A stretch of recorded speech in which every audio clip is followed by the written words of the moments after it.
ಸಮಸ್ತ ಶುದ್ಧ ಬ್ರಹ್ಮ ಸ್ವರೂಪರಲ್ಲಿ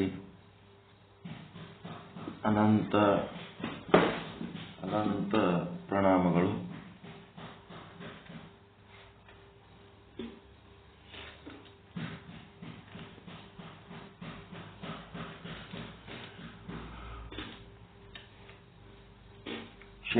ಕ್ಷೇತ್ರಜ್ಞ ಯೋಗ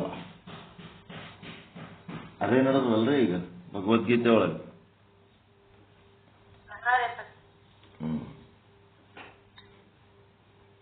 ಅದು ಎಷ್ಟು ಪೇಜ್ ಓದಿದಿರಿ ನೀವೀಗ? ಒಂದು ಪೇಜ್, ಒಂದು ಪುಟ ಓದಿರಲ್ಲ. ಅದರೊಳಗ ಉಪನಿಷತ್ ವಾಕ್ಯ ಏಕಂ ವಿಜ್ಞಾನೇನ ಸರ್ವಂ ವಿಜ್ಞಾತಂ ಭವತಿ ಇಂಥವೆಲ್ಲ ಬಂದೊತ್ನಾಗ ಬ್ರೇಕ್ ಹಾಕಿ ಅಲ್ಲಿ ಒಂದ್ ಸ್ವಲ್ಪ ನೀವು ಸ್ವಾನುಭವ ಚಿಂತನೆ ಮಾಡ್ಲಕ್ ನಿಮ್ ಒಳಗಿನ ಅನುಭವ ಹೇಳಕ್ ಬರ್ತದ ಇಲ್ಲ ನಿಮಗ್?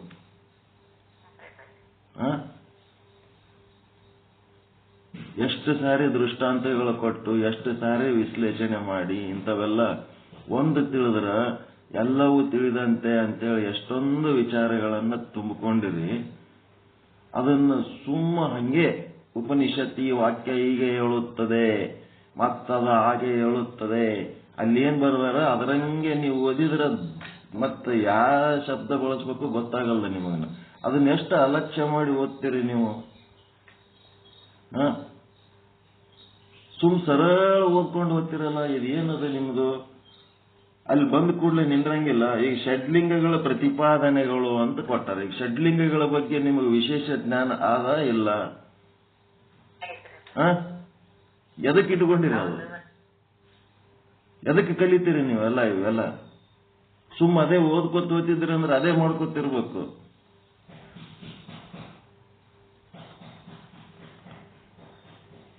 ಈಗ ಸಂತ್ಯಾಗ ಹೋಗ್ತಿರ್ತೀರಿ, ಸಂತ್ಯಾಗ ಹೋಗೋ ಟೈಮ್ನಾಗ ಎದರ ನಿಮಗೊಬ್ಬರು ಮಹಾತ್ಮರು ಸಂತರು ಶರಣರು ಬಂದೊತ್ನಾಗ ಆ ಮಂದ್ಯಾಗ ಅವ್ರಿಗೂ ಒಬ್ಬರನ್ನಂಗ ನೋಡಿ ಇದು ಮಾಡ್ತೀರಿ. ಅವ್ರಿಗೆ ಒಂದು ವಿಶೇಷವಾದಂತ ದರ್ಶನ, ವಿಶೇಷವಾದಂತ ಭೇಟಿ, ಅವ್ರ ಜೊತೆಗೆ ಒಂದೆರಡು ಮಾತು ಆಡ್ತೀರ ಇಲ್ಲ?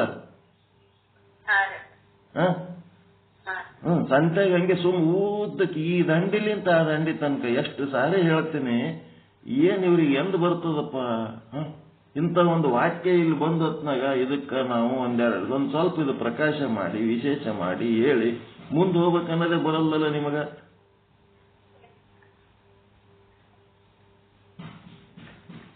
ಏನ್ ಮನ್ಯಾಗ ಮೊದಲು ಓದ್ಕೊಂಡಿರ್ತೀರ ಇಲ್ಲ ನೀವು? ಏನ್ ಸೀದಾ ಬುಕ್ ಹಿಡ್ಕೊಂಡು ಹಂಗೆ ಕುಂದಿರ್ತೀರ ಬಂದು? ಏನ್ ಓದ್ಕೊಂಡಿರಿ? ಏನ್ ಓದ್ಕೊಂಡು ಏನ್ ಮಾಡಿರಿ? ಏನು ಮಾಡಿಲ್ಲ. ಓದ್ಕೊಂಡು ಹೊತ್ನಾಗ ಅಲ್ಲಿ ವಿಶೇಷವಾಗಿ ಅದು ಬಂತಲ್ಲ, ಉಪನಿಷತ್ ವಾಕ್ಯ ಬಂತು, ವೇದ ವಾಕ್ಯ ಬಂತು ಅಂದ್ರೆ ನೀವು ಓದ್ಕೊಂಡಿದ್ರಿ ಅಂತಂದ್ರ ಆ ವಾಕ್ಯವನ್ನ ವಿಶೇಷ ಮಾಡಿ ಇಲ್ಲಿ ನಾ ಹೇಳ್ಬೇಕು. ಒಂದು ಪೇಜ್ ಓದಿರಿ, ಒಂದು ಪೇಜ್, ಎರಡು ಸಾಲನು ಓದಬಾರ್ದು. ಒಂದು ಸಾಲು ಎರಡು ಸಾಲು ಓದೋದ್ರಾಗೆ ನಿಮ್ಮ ಸ್ವಾನುಭವ ಚಿಂತನೆ ಚಾಲು ಆಗಿಬಿಡ್ಬೇಕು. ಅದಕ್ಕೆ ಸಂಬಂಧಪಟ್ಟಂತೆ ಒಳಗಿನ ಚಿಂತನೆ ಹೊರಗೆ ಹಾಕ್ರಿ. ಬರೀ ಷಡ್ಲಿಂಗ ಏನ್ ವಿವರಿಸಿದ್ರಿ ಅಲ್ಲಿ?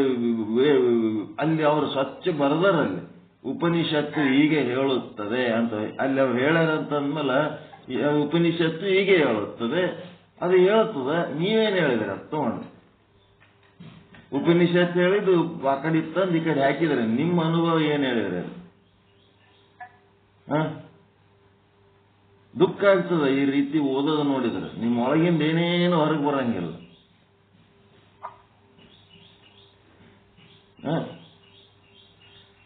ಉಪೇಕ್ಷೆ ಮಾಡ್ಲಕತ್ತೀರ. ಅದ್ರೊಳಗಿನ ಮಹಾವಾಕ್ಯಗಳು ಏನೇನ್ ಬರ್ತಾವ, ಸ್ಪೆಷಲ್ ಸ್ಪೆಷಲ್ ಸ್ಪೆಷಲ್ ಸ್ಪೆಷಲ್ ವಾಕ್ಯಗಳು ಎಲ್ಲೆಲ್ಲಿ ಬರ್ತಿರ್ತಾವ ಅಲ್ಲೆಲ್ಲಿ ನಿಂದಿರ್ಬೇಕು. ನಿಂತು ಅದ್ರ ಬಗ್ಗೆ ನಿಮ್ಮ ಅನುಭವವನ್ನ ಹೇಳಿ ಪೆನ್ನ ಕಾಪಿ ಬಾಗ್ಲಾಗಿ ಇಟ್ಕೊಂಡು ನೀವು ಮೊದಲು ಒಂದ್ಸಾರಿ ಓದ್ಕೊಂಡು ಅದ್ರೊಳಗಿನ ವಾಕ್ಯಗಳು ಏನೇನ್ ಬರ್ತಾವ ಅದಕ್ಕೆ ಸಂಬಂಧಪಟ್ಟಂತೆ ಒಂದಿಷ್ಟು ವಿಶ್ಲೇಷಣೆ ಮಾಡಿ ನಿಮ್ಮದೇ ಆದಂತ ದೃಷ್ಟಾಂತಗಳನ್ನ ಕೊಟ್ಟು ಹೇಳ್ಬೇಕು. ಸತ್ತು ಹೋಗ್ಯದದು, ಒಳಗಿಂದ ಏನೇನು ಇಲ್ಲ, ಸೃಜನಶೀಲತೆ ಮನಗಿಸ್ಬಿಟ್ರಿ, ಅದಕ್ಕೆ ಬೇಹುಷ್ ಮಾಡಿ ಇಟ್ಟಿರಿ, ಅದಕ್ಕೆ ಕೋಮದಾಗ ಇಟ್ಟಿರಿ. ಅದಕ್ಕೆ ಸುಮ್ ಊದ ಕಾದಂಡಿಲಿ ಚೀದಂಡಿ ಯಾರಾದ್ರೂ ಓದ್ತಾರೆ. ಅದೇನದ್ರ ಟೇಪ್ ರೆಕಾರ್ಡರ್ ಹಾಕಿದ್ರೆ ಟೇಪ್ ರೆಕಾರ್ಡರ್ ಭಗವದ್ಗೀತೆ ಹಿಂಗ್ ನಿಮ್ಮಂಗೆ ಹೇಳಕ್ ಬರ್ತದ ಅದಕ್ಕೂ.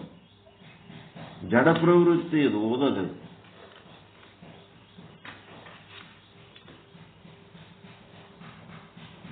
ಏನ್ರಿ ಇವೆಲ್ಲ?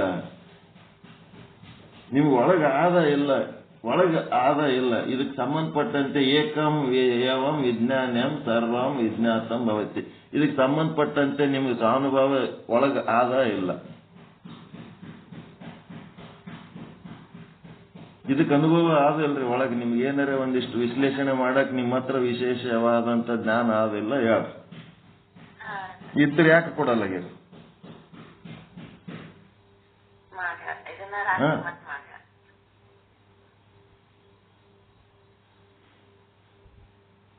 ಅದು ಹ್ಯಾಂಗ ಮದ್ವಿ ಮಾಡ್ಕೊಂಡು ಸನೇಕ್ ಬರ್ಬಿಡಲ್ಲ, ಹಂಗದ ಈಗ ನಿಮ್ದು. ಅದು ಗೊತ್ತದ, ಮದ್ವಿ ಆಗ್ಯದ, ಎಲ್ಲ ಆಗ್ಯದ, ಸನೇಕ್ ಮುಟ್ಲಕ್ಕೆ ಬಿಡಲ್ಲ, ಹಂಗದ ನಿಮ್ಮದು. ಅದೇ ಆ ಕಡೆ ಇದು ಈ ಕಡೆ. ಎದಕ್ ಬಂತದ ನಿಮ್ಮ ಅನುಭವ? ಎಲ್ಲ ಪಡ್ಕೊಂಡಿಕ್ಕೆ ಅದನ್ನ ಒಂದು ಸ್ವಲ್ಪ ವ್ಯಕ್ತಪಡಿಸ್ಬೇಕಲ್ರಿ.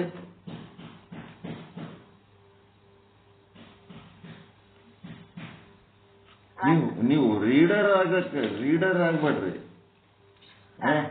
ರೀಡರ್ ಆಗೋದು ಎಲ್ಲರೂ ಓದ್ತಾರ. ಅವೇನು ಓದ್ರೆ ಬರೀರಿ ಅಂತ ಓದ್ತಾರ. ಅದ್ರ ಬರೀರಿ ಅಂದ್ರೆ ಅದನ್ನ ನೋಡಿ ಬರೆದ್ರೆ ಕಾಪಿ ಮಾಡ್ದಂಗ ಅಷ್ಟೇ. ನೀವು ಸ್ವಂತ ಹೇಳೋರು ಆಗ್ಬೇಕು. ಸ್ವಾನುಭವ ಚಿಂತನೆ ಶೂನ್ಯ. ಸುಮ್ಮನೆ ಅಲ್ಲಿಗಿಂತ ಇಲ್ಲಿ ತನಕ ಓದಿದ್ರೆ ಏನದ್ರ ಅರ್ಥ? ಏನದು? ಅವ್ರು ಯಾರು ಶಂಕರಾಚಾರ್ಯರು ಏನು ಓದ್ಯಾರ ಅದನ್ನ ನೀವು ಹೇಳ್ಕೊತ್ ಕೂತೀರ. ನಿಮ್ಮದೇನದ ಅದ್ರ? ಅಜ್ಜಾಂಪುರದ ಶಂಕರಾಚಾರ್ಯರು ತಾಮ ಅನುಭವ ಪ್ರವಚನ ಮಾಡ್ಯಾರ, ಯಾರೋ ಬರೆದಿಟ್ಟಾರ, ಅದನ್ನ ಸುಮ್ಮ ಓದ್ಲಕತ್ತೀರಿ. ನಿಮ್ಮದ್ ನೀವು ಒಬ್ಬರೇ ಕೂತು ಓದ್ಕೊಂಡ್ರೆ ಏನಾಗ್ತದ? ಹೊರಗೆ 4 ಮಂದಿಯಾಗ ಕೂತು ಓದಿದ್ರೆ ಏನಾಗ್ತದ? ನಿಮ್ಗೆ ಏನೇನು ಬೆಳವಣಿಗೆ ಆಗಂಗಿಲ್ಲ. ನಿಮ್ಮ ಒಳಗಿಂದ ಸೃಜನಶೀಲತೆ ರೆಕ್ಕೆ ಬಿಚ್ಚಿ ಹಾರ್ಬೇಕದ ಮೇಲ.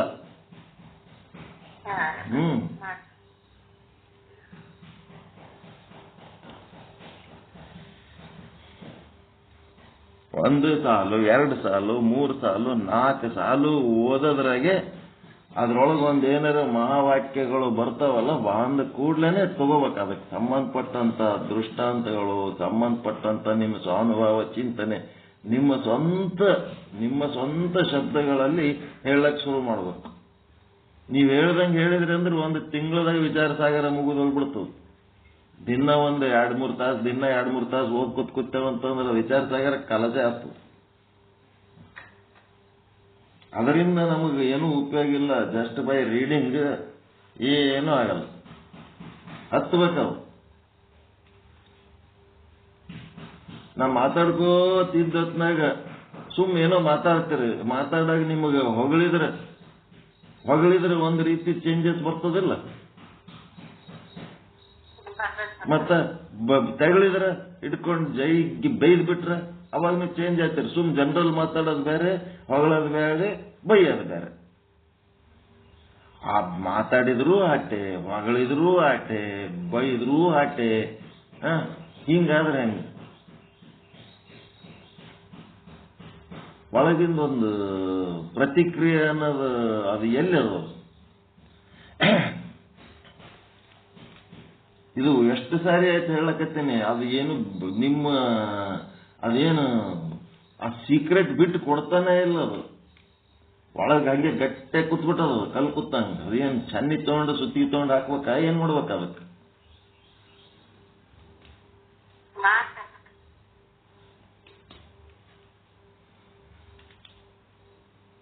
ಇದೇನ್ ಇವ್ರಿಗೆ ಒಬ್ಬರಿಗೆ ಹೇಳಕತ್ತೀನಿ ಅಂತ ತಿಳ್ಕೊಂಡ್ರೇನು? ಉಳಿದವ್ರು ಎಲ್ಲರೂ ನಾಗರತ್ನ ನಮಗ್ ಒಂದೇ ಹೇಳಕತ್ತಾರ, ನಮ್ಗೇನ್ ಸಂಬಂಧ ಇಲ್ಲ ಅಂತ ತಿಳ್ಕೊಂಡಿರೇನು? ಓಸು ಮಂದಿಗೆ ಅದು.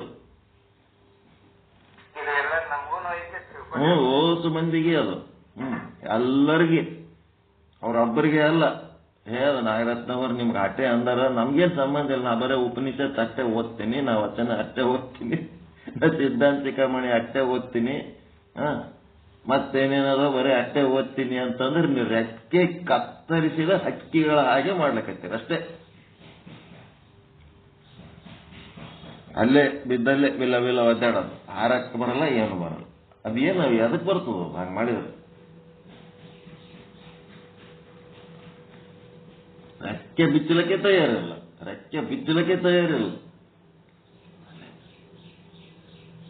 ಹಾರಿ ನೋಡ್ರಿ ಹೆಂಗಿರ್ತದ ಮಜಾ.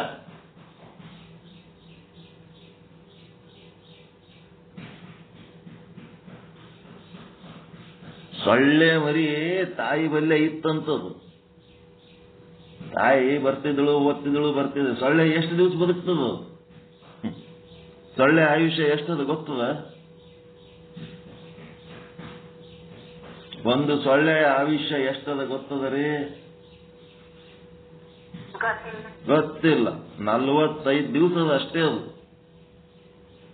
45 ದಿವಸ ಅದು. ದಿನ 1000 ಗಟ್ಟಲೆ ಸೊಳ್ಳೆಗಳು ಹುಟ್ಟಿಸ್ತದ. 45 ದಿವಸ ಬದುಕಿ ಸತ್ತು ಹೋಗ್ಬಿಡ್ತದ. ಏನ್ ಭವ್ಯ ಜೀವನ ಮಾಡ್ತದ ಅದು ಗೊತ್ತದ? ಮತ್ ಸೊಳ್ಳೆಗಳು ಸಾಯಿಸ್ಬೇಡ್ರಿ ಗಬಕ್ ಗಬಕ್. ಏನ ಈಗ ಹುಟ್ಟ್ಯಾವ ಸಣ್ಣ ಸಣ್ಣ ಸೊಳ್ಳೆಗಳು ಬಂದಾವ. ಮಳಿ ಬಂದವ, ಈಗ ಬಂದಾವ. ಬ್ಯಾಸಿಗೆಗ ಎಲ್ಲ ಹೋಗಿದ್ದು ಅವು. ಹೈಬರ್ನೇಟ್ ಆಗಿರ್ತಾವ. ಎಲ್ಲೇ ಒಂದ್ ಕಡೆ ಶೀತ ನಿದ್ರೆ ಒಳಗಿರ್ತಾವ ಅವು. ನೀರು ಅದು ಇರ್ಲಾರ್ದಕ್. ಆಮೇಲೆ ಮತ್ತೆ ಹತ್ತಿರ ಬರ್ತಾವ ಮಳಿ ಗಿಳಿ ಬತ್ತಂತಂದ್ರ. ಹೀಗೆ ಕೊಲ್ಬೇಡ್ರಿ. ಅವು ಸಣ್ಣ ಸಣ್ಣ ಸೊಳ್ಳೆ ಅದಾವ. ಸ್ವಲ್ಪ ದೂರ ಇಡ್ದಟೆ. ಒಂದ್ 4 ದಿನ ಬದುಕಿ ಆಮೇಲೆ ಒಂದು ತಿಂಗಳಾದ್ಮೇಲೆ ಅವ್ರ ಸಂಖ್ಯೆ ಜಾಸ್ತಿ ಆಗ್ತದೆ. ನಿಯಂತ್ರಣ ಮಾಡ್ಬೇಕು. ಈಗ ಅಲ್ಲೊಂದು ಇಲ್ಲೊಂದು ಯಾವಾಗೋ ಕಚ್ತಿರ್ತಾವ. ಏನ್ ತೊಂದರೆ ಏನಾಗಲ್ಲ. ನಮ್ಮಂಗೆ ಅವು ಬದುಕ್ಬೇಕಲ್ಲ ಭೂಮಿ ಮೇಲೆ. ಆ ಸೊಳ್ಳೆಗಳು ತಾಯಿ ಮರಿಗೆ ಹೇಳ್ತದ, ಹಾರು ಹಾರು ಹಾರು, ನಿನ್ನ ಆಹಾರ ನೀನು ಸಂಗ್ರಹ ಮಾಡ್ಕೊಳ್ಳಂಗ ಆಗ್ಬೇಕು ನಾನು. ಅದೇನು ಸೊಳ್ಳೆ ನಿಮ್ ರಕ್ತ ತನ್ನ ಹೊಟ್ಟಿ ಸಲುವಾಗಿ ಕುಡಿಯಂಗಿಲ್ಲ. ಇದನ್ನು ತಿಳ್ಕೊರಿ. ನಿಮ್ಮ ರಕ್ತ ಏನ್ ಕುಡಿತದಲ್ಲ ಸೊಳ್ಳೆ, ಅದು ತನ್ನ ಹೊಟ್ಟಿ ಸಲುವಾಗಿ ಅಲ್ಲದು. ತನ್ನ ಮರಿಗಳಿಗೆ ಒಯ್ದು ಕುಡಿಸ್ತದ.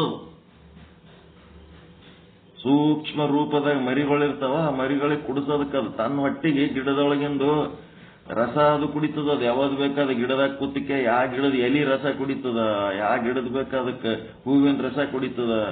ತನ್ಗೇನ್ ಬೇಕಾದೆಲ್ಲ ವೆಜಿಟೇಬಲ್ಸ್ ತಗೋತದ. ಆದ್ರ ತನ್ನ ಮರಿಗಳಿಗೆ ಅದು ರಕ್ತ ತಗೊಂಡೇ ಕೊಡ್ತದ. ನಮ್ಮ ರಕ್ತ ಏನು ತಾ ಕುಡಿಯಂಗಿಲ್ಲ. ಅದು ತನ್ನ ಸಲುವಾಗಿ ಅಲ್ಲ.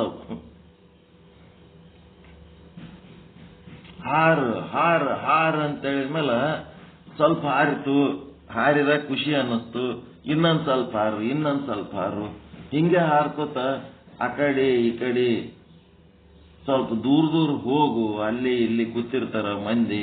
ಸ್ವಲ್ಪ ಅವ್ರಿಗೆ ಅರಿವು ಹಾರಿಸೋದು. ಈ ತರ ಕೆಮಿಕಲ್ ಸಿಂಪಡಿಸ್ಬೇಕು ಮೊದಲ. ನಿಮಗೆ ಒಂದೇ ಸಲ ಸೊಳ್ಳೆ ಎಂದೂ ಬಂದು ಕಚ್ಚಂಗಿಲ್ಲ. ಮೊದಲು ಬಂದು ಏನ್ ಮಾಡ್ತದದು, ರಾಸಾಯನಿಕ ಸಿಂಪರಣೆ ಮಾಡ್ತದ. ನಿಮ್ಗೆ ಯಾವ ಭಾಗದಾಗ ಕಚ್ಚಬೇಕಂತದ ಆ ಭಾಗದಾಗ ರಾಸಾಯನಿಕ ಸಿಂಪರಣೆ ಮಾಡಿ ಸ್ಪ್ರೇ ಮಾಡಿ ಹೋಗ್ತದದು. ಅಲ್ಲ ಪಲ್ಲ ಕಿತ್ತ ಟೈಮ್ನಾಗ ಒಂದು ಇಂಜೆಕ್ಷನ್ ಕೊಡ್ತಾರಲ್ಲ ಬಾಯಿ ರಿಪೇರಿ ಮಾಡಾಗ, ಹಂಗದು ಮೊದಲ ಅನೆಸ್ಥೀಸಿಯಾ ಕೊಟ್ಟು ಹೋಗ್ತದದು. ಕೊಟ್ಟು ಹಿಂಗ್ ಒಂದು ರೌಂಡ್ ಹಿಂಗ್ ಸ್ಪ್ರೇ ಮಾಡಿ ಹಾರಿ ಹೋಗ್ಬಿಟ್ಟಿರ್ತದ. ಆಮೇಲೆ ಬಂದು ಕುಂದಿರ್ತದ. ಅವಾಗ ಅದು ಕುತ್ತದ್ದು ಗೊತ್ತಾಗಲ್ಲ, ಕಚ್ಚಿದ್ದು ಗೊತ್ತಾಗಲ್ಲ. ಕಚ್ಚಿ ಎದ್ದು ಹಾರಿ ಆದ್ಮೇಲೆ ಗೊತ್ತಾಗ್ತದ ರೇ ಇಲ್ಲಿ ಸೊಳ್ಳೆ ಕಚ್ಚದ ಅಂತ. ದೇವ್ರು ಅದಕ್ಕೂ ಬೇಕಾದಷ್ಟು ವ್ಯವಸ್ಥೆ ಕೊಟ್ಟಾನ ಬದುಕೋದಕ್ಕೆ. 45 ದಿವಸನಾಗ ಎಂತ ಭವ್ಯ ಬದುಕು ಮಾಡ್ತದ. ಅದು ಮರಿ ಹೇಳ್ತದ, ನಾನು ಹಾರಾಡ್ತಾ ಖುಷಿ ಆಗ್ಲಕತ್ತಿತ್ತಮ್ಮ.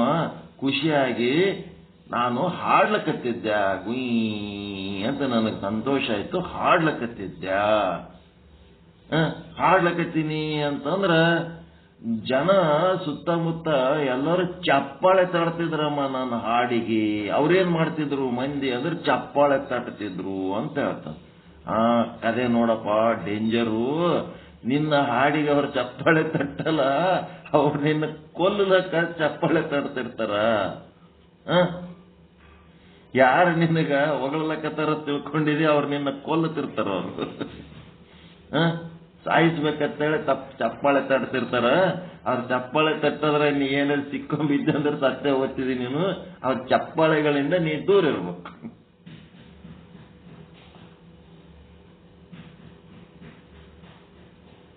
ಎಲ್ಲಾಕೆ ಎಷ್ಟು ಮಂದಿ ಚಪ್ಪಾಳೆ ತಟ್ಟಲಕ್ಕ ನೀ ಅವುಗಳಿಂದ ದೂರ ಇದ್ದಂದ್ರೆ ಸುರಕ್ಷಿತ ಇರ್ತಿದಿ. ಯಾರೇ ನಿನ್ ಬಗ್ಗೆ ಚಪ್ಪಾಳೆ ತಟ್ಟವ್ರ ಸಹವಾಸದಾಗ ಬಹಳ ಚಲೋ ನನಗೆ ಹೊಗಳ್ತಾರ, ಇವ್ರು ನಮ್ ಕಂಪನಿ ಅಂತ ನೀ ಏನಾರ ತಿಳ್ಕೊಂಡು ಅದಿ ಕೊಲ್ಲೆ ಕೊಡ್ತಾರ ಅವ್ರು ನಿನ್ನ. ಹೊಗಳಿ ಹೊನ್ನ ಶೂಲಕ್ಕೇರಿಸುವರಯ್ಯ. ಅಂಥವ್ರಲಿಂದ ದೂರ ಇರ್ಬೇಕು ನೀನು.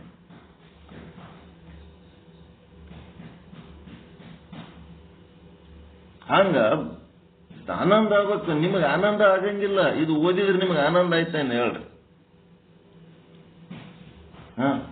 ನಿಮ್ಗೆ ಏನಾಯ್ತು ಹೇಳ್ರಿ? ನಿಮ್ಗೆ ಏನು ಉಪಯೋಗ ಆಯ್ತು ಹೇಳ್ರಿ? ಒಂದು ಪೇಜ್ ಓದಿದ್ರಿ, ನೀವು ಓದಿ ಇನ್ನೊಬ್ರು ಅರ್ಥ ಮಾಡ್ಕೊಂಡ್ರು, ಇನ್ನೊಬ್ರು ಖುಷಿ ಪಟ್ರು, ನಿಮ್ ಸ್ವಂತಕ್ಕೆ ಅದು ಏನಾರು ಖುಷಿ ಆಯ್ತಾ? ಆನಂದ ಆಯ್ತಾ? ಒಂದೇನೋ ಕಾರ್ಯಕ್ರಮ ನಡೆಸ್ಬೇಕು, ಅಲ್ಲಿಂದ ಇಲ್ಲಿ ತನ ಒಂದು ಪೇಜ್ ಓದ್ಬೇಕು, ಓದಿದ್ರಿ ಕೂತ್ರಿ, ಮುಗಿತು. ನಿಮ್ಗೊಳಗ ಏನಾರ ರಾಸಾಯನಿಕ ಕ್ರಿಯೆಗಳ ಕೆಲಸ ಮಾಡಿದವ ಓದಿದವರಿಗೆ? ನಿಮ್ಗೊಬ್ಬರಿಗೆ ಎಲ್ಲ ಕೇಳಕತ್ತಿದ್, ಎಲ್ಲರಿಗೆ ಕೇಳಕತ್ತೀನಿ ನಾನು. ಹಿಂಗ ಸುಮ್ಮ ಕೂತು ಓದಿದವ್ರಿಗೆ ಏನಾರ ರಾಸಾಯನಿಕ ಕ್ರಿಯೆ ಆಯ್ತಾ?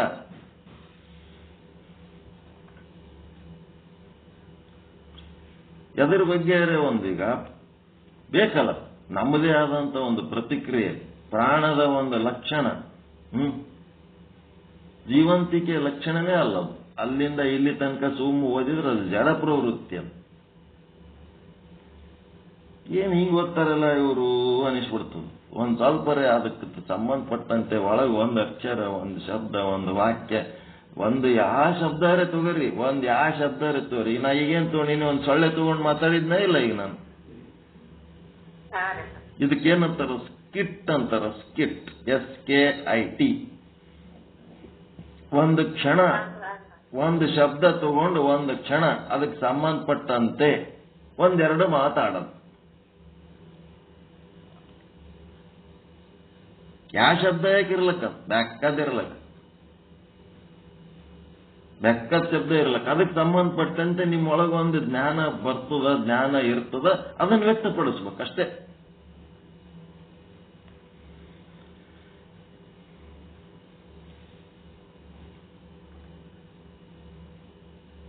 ನನಗಿದು ವಾಕ್ಯ ಅಲಕ್ಷ್ಯ ಮಾಡಿದ್ದು ನನಗೆ ಬೆಂಕಿ ಎತ್ತಿ ಬಿಡುತ್ತೆ. ಈಗ ನನಗೆ ಏಕಂ ವಿಜ್ಞಾನೇನ ಸರ್ವಂ ವಿಜ್ಞಾತ್ ಅನ್ಭವತಿ. ಇವ್ರಿಗೆ ಇದ್ರ ಬಗ್ಗೆ ಗೊತ್ತಿರ್ಲಕ್ಕಿಲ್ಲೇನು? ಗೊತ್ತಿದ್ರು ಇದ್ರ ಬಗ್ಗೆ ಏನು ಹೇಳಲಿಲ್ಲ. ಸುಮ್ ಜನರಲ್ ಶಬ್ದಗಳ ಜೊತೆಗೆ ಇದನ್ನು ಸೇರಿಸಿ ಓದಿ ತಿಪ್ಪಿಗೆ ಬಿಸಾಕಿದ್ರಲ್ಲ ಇವರು.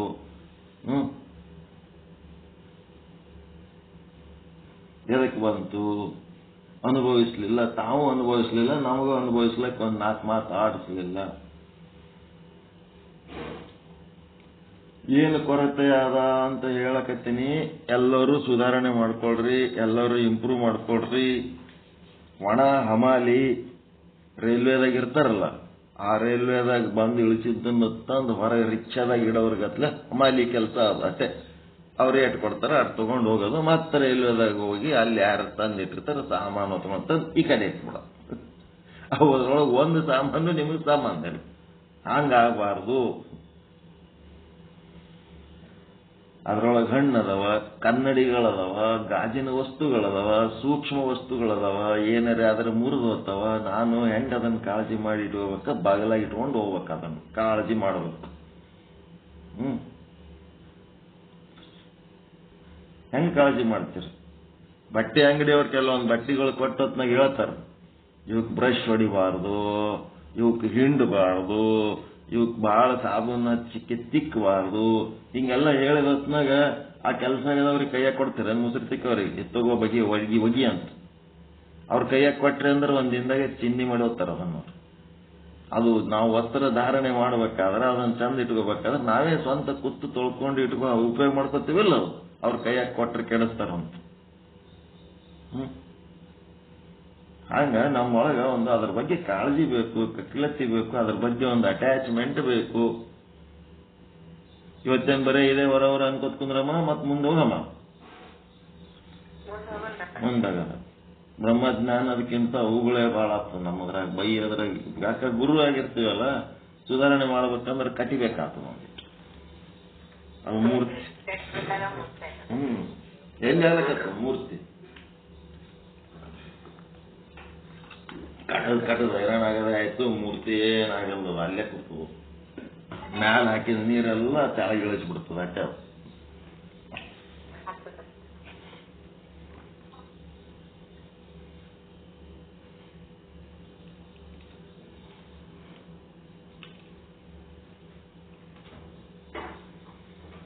ಮನೀಷಾ ಪಂಚಕ 3ನೇ ಶ್ಲೋಕ. ಮನೀಷಾ ಪಂಚಕ 3ನೇ ಶ್ಲೋಕ ಏನ್ ಹೇಳ್ತಾರ? ಶ್ವನ್ನಶ್ವರಮೇವ ವಿಶ್ವಮಖಿಲಂ ನಿಶ್ಚಿತ್ಯ ವಾಚಾ ಗುರು ನಿತ್ಯಂ ಬ್ರಹ್ಮ ನಿರಂತರಂ ನಿರ್ವ್ಯಾಜ್ಯ ಶಾಂತಂ ಶಾಂತಾತ್ಮನ ಭೂತ ಭಾವೀಚ ದುಷ್ಕೃತಂ ಪ್ರದಹತ ಸಂವಿನ್ಮಯೇ ಪಾವಕೆ ಅಂತೇಳಿ ಮಹಿಷ ಪಂಚಕದ 3ನೇ ಶ್ಲೋಕದ ಒಂದು ಭಾಗ. ಏನಪ್ಪಾ ಅಂದ್ರೆ ಇದ್ರಾಗ ಏನ್ ಹೇಳ್ತಾನ, ಗುರು ಮತ್ತು ಶಾಸ್ತ್ರ ವಾಕ್ಯಗಳಲ್ಲಿಯೇ ನಿರತನಾಗಿರು. ಗುರು ಮತ್ತು ಶಾಸ್ತ್ರ ನಿಶ್ಚಿತ್ಯ ವಾಚಾ ಗುರು, ಯಾವಾಗಲೂ ಗುರುವಾಕ್ಯ ಶಾಸ್ತ್ರವಾಕ್ಯ, ಗುರುವಾಕ್ಯ ಶಾಸ್ತ್ರವಾಕ್ಯ, ಗುರುವಾಕ್ಯ ಶಾಸ್ತ್ರವಾಕ್ಯ. ಎಲ್ಲೆರೆ ಕುಂತಿರು, ಎಲ್ಲೆರೆ ನಿಂತಿರು, ಮನೆ ಆಗಿರು, ಹೊರಗಿರು, ಸಂಗಟ ಒಂದು ಶಾಸ್ತ್ರ ಜೊತೆಗಿಟ್ಕೊಂಡಿರು. ಆ ಶಾಸ್ತ್ರ ಅಥವಾ ಶಾಸ್ತ್ರ ಇಲ್ಲ ಅಂತಂದ್ರೆ ಗುರುಗಳು ಏನ್ ಹೇಳಾರ ಅದನ್ನ ನೆನಪು ಮಾಡಿಕೊಂಡು ಅದರೊಳಗೆ ನಿರತನಾಗಿರು. ಅನ್ಯ ಆಲೋಚನೆಗಳನ್ನ ಬದಿಗೆ ಇಟ್ಟಿರು. ತ್ಯಾಗ ಮಾಡಂತಲ್ಲ, ಬದಿಗೆ ಇಟ್ಟಿರು. ಅವೆಲ್ಲ ಸೈಡಿಗಿಡು, ಅವೆಲ್ಲ ಸೈಡಿಗಿಡು. ಯಾವಾಗನು ಗುರು ಮತ್ತು ಶಾಸ್ತ್ರ ವಾಕ್ಯಗಳನ್ನ ಏನ್ ಮಾಡು, ಅದರೊಳಗೆ ನಿರತನಾಗಿರು. ವಿ ಅಂದ್ರೆ ವಿದ್ಯೆ, ರ ಅಂದ್ರೆ ರಮಿಸು, ಶೈವ ಅಂದ್ರೆ ಶಿವ ಅಂತಂದ್ರೆ ಜ್ಞಾನ, ಗುರುವಾಕ್ಯ ಶಾಸ್ತ್ರವಾಕ್ಯನೇ ಶಿವ, ಅದೇ ಬ್ರಹ್ಮ. ಅದರ ವಿದ್ಯೆಯಲ್ಲಿಯೇ ಸದಾಕಾಲ ನಿರತನಾಗಿರು, ಅದೇ ವೀರಶೈವ. ಯಾ ಗೋರೂರು ಚನ್ನಬಸಪ್ಪ, ನನಗೆ 80 ವರ್ಷ ವಯಸ್ಸಾಗ್ಯದ, ನಾ ಸಾಯದ್ರಾಗೆ ಈ ವೀರಶೈವ ಶಬ್ದ ನಾಶ ಆಗಿ ಹೋಗ್ಬೇಕತ್ತೇನ ಹೇಳಕತ್ತೆ. ನೋಡ್ರಿ, ಇವ್ರಿಗೆ ಇಷ್ಟು ವರ್ಷ ಆಗಿ ಅದೇನೋ ಶರಣ ಸಾಹಿತ್ಯ ಪರಿಷತ್ತಿನ ಅಧ್ಯಕ್ಷರಾಗಿ ಆ ಶಬ್ದದ ಒಂದು ಅರ್ಥನೂ ಗೊತ್ತಿರ್ಲಾರ್ದೆ ಅದರ ಬಗ್ಗೆ ಟೀಕೆ ಮಾಡ್ತಾರೆ. ಅದರ ಅರ್ಥನೇ ಗೊತ್ತಿಲ್ಲ. ಏನ್ರಿ ಇದು ವೀರಶೈವ ಅಂದ್ರೆ ಏನ್ ತಿಳ್ಕೊಂಡರವರು? ಬ್ರಹ್ಮಜ್ಞಾನದಲ್ಲಿ ಶಿವಜ್ಞಾನದಲ್ಲಿ ಸದಾಕಾಲ ಯಾರು ನಿರತರಾಗಿರ್ತಾರ, ಒಳಗ ದ್ವೇಷ ಮಾಡೋದು ಒಂದು ಬುದ್ಧಿ ಇರ್ತದ. ಆ ಬುದ್ಧಿ ಏನಾಗ್ತಿರ್ತದೆ, ಎದ್ರ ಮೇಲೆ ಬೇಕಾದ್ರ ಮೇಲೆ ಪ್ರಯೋಗ ಮಾಡಿಬಿಡ್ತಾರ. ಅವ್ರ ಬಗ್ಗೆ ಬೆಟ್ಟದಷ್ಟು ಗೌರವ ಇತ್ತು ನನಗ. ಇದೇನಪ್ಪ ಮುದುಕ ಹಿಂಗ್ ಮಾತಾಡ್ತಾನಲ್ಲ, ಇಷ್ಟು ವಯಸ್ಸಾದವನ ಬಗ್ಗೆ ನಾನು ಅವನು ಯಾವಾಗಾರ ಸಿಕ್ಕರ ಪಾದಕ್ಕೆ ನಮಸ್ಕಾರ ಮಾಡ್ಬೇಕನ್ನಷ್ಟು ಗೌರವ ಇತ್ತು ನನಗೆ. ಹುಚ್ಚುಚ್ಚು ಮಾತಾಡಿದ್ರ, ಈಗ ನಾನೇ ಹುಚ್ಚುಚ್ಚು ಮಾತಾಡಿದ್ನಿ ಅಂತಂದ್ರೆ ಮೆಟ್ತೊಂಡು ನಿಂದಿರ್ತೀರಲ್ಲ ನೀವು? ಒಂದ್ ಲೆಕ್ಕದ ಮೇಲೆ ಇರ್ಬೇಕ ಬೇಡ? ಅಯ್ಯ ಎಂದರೆ ಸ್ವರ್ಗ, ಎಲವೋ ಎಂದರೆ ನರಕ. ನರಕ ಮಾಡಿಬಿಡ್ತಾರ. ಎಂತ ಶಬ್ದ, ಎಂತ ಮಾತಾಡಿದ್ರವರು, ಎಂತ ನರಕ ಬುದ್ಧಿ ಒಳಗಿಟ್ಕೊಂಡು 80 ವರ್ಷ ಕಳೆದ್ರಲ್ಲ ಇವರು. ಆ ಶಬ್ದದ ಅರ್ಥನೇ ಗೊತ್ತಿಲ್ಲ. ಲಿಂಗ ಅಂದ್ರೆ ಅರಿವು. ಅಂಗದ ಮೇಲಿನ ಲಿಂಗ ಏನಾಗ್ಬೇಕು, ಸರಿಬಾರ್ದು, ತ್ಯಾಗ ಮಾಡಬಾರ್ದು ಅಂತಂದ್ರೆ ಏನು, ಮೈ ಮೇಲೆ ಅರಿವು ಇಟ್ಕೊಂಡು ಮಾತಾಡ್ಬೇಕು. ಯಾವಾಗ್ಲೂ ಅರಿವು ಇರಬೇಕು ಸದಾಕಾಲ. ಲಿಂಗವಂತ ಅಂದ್ರೆ ಅರಿವಿನಲ್ಲಿ ರಾವ.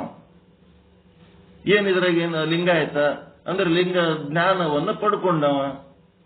ಜ್ಞಾನ ಪಡ್ಕೊಳ್ಳಕ್ ಬರೋದಲ್ಲ, ತನ್ನೊಳಗಿರುವ ಜ್ಞಾನವನ್ನೇ ಏನ್ ಮಾಡಿದ್ರು,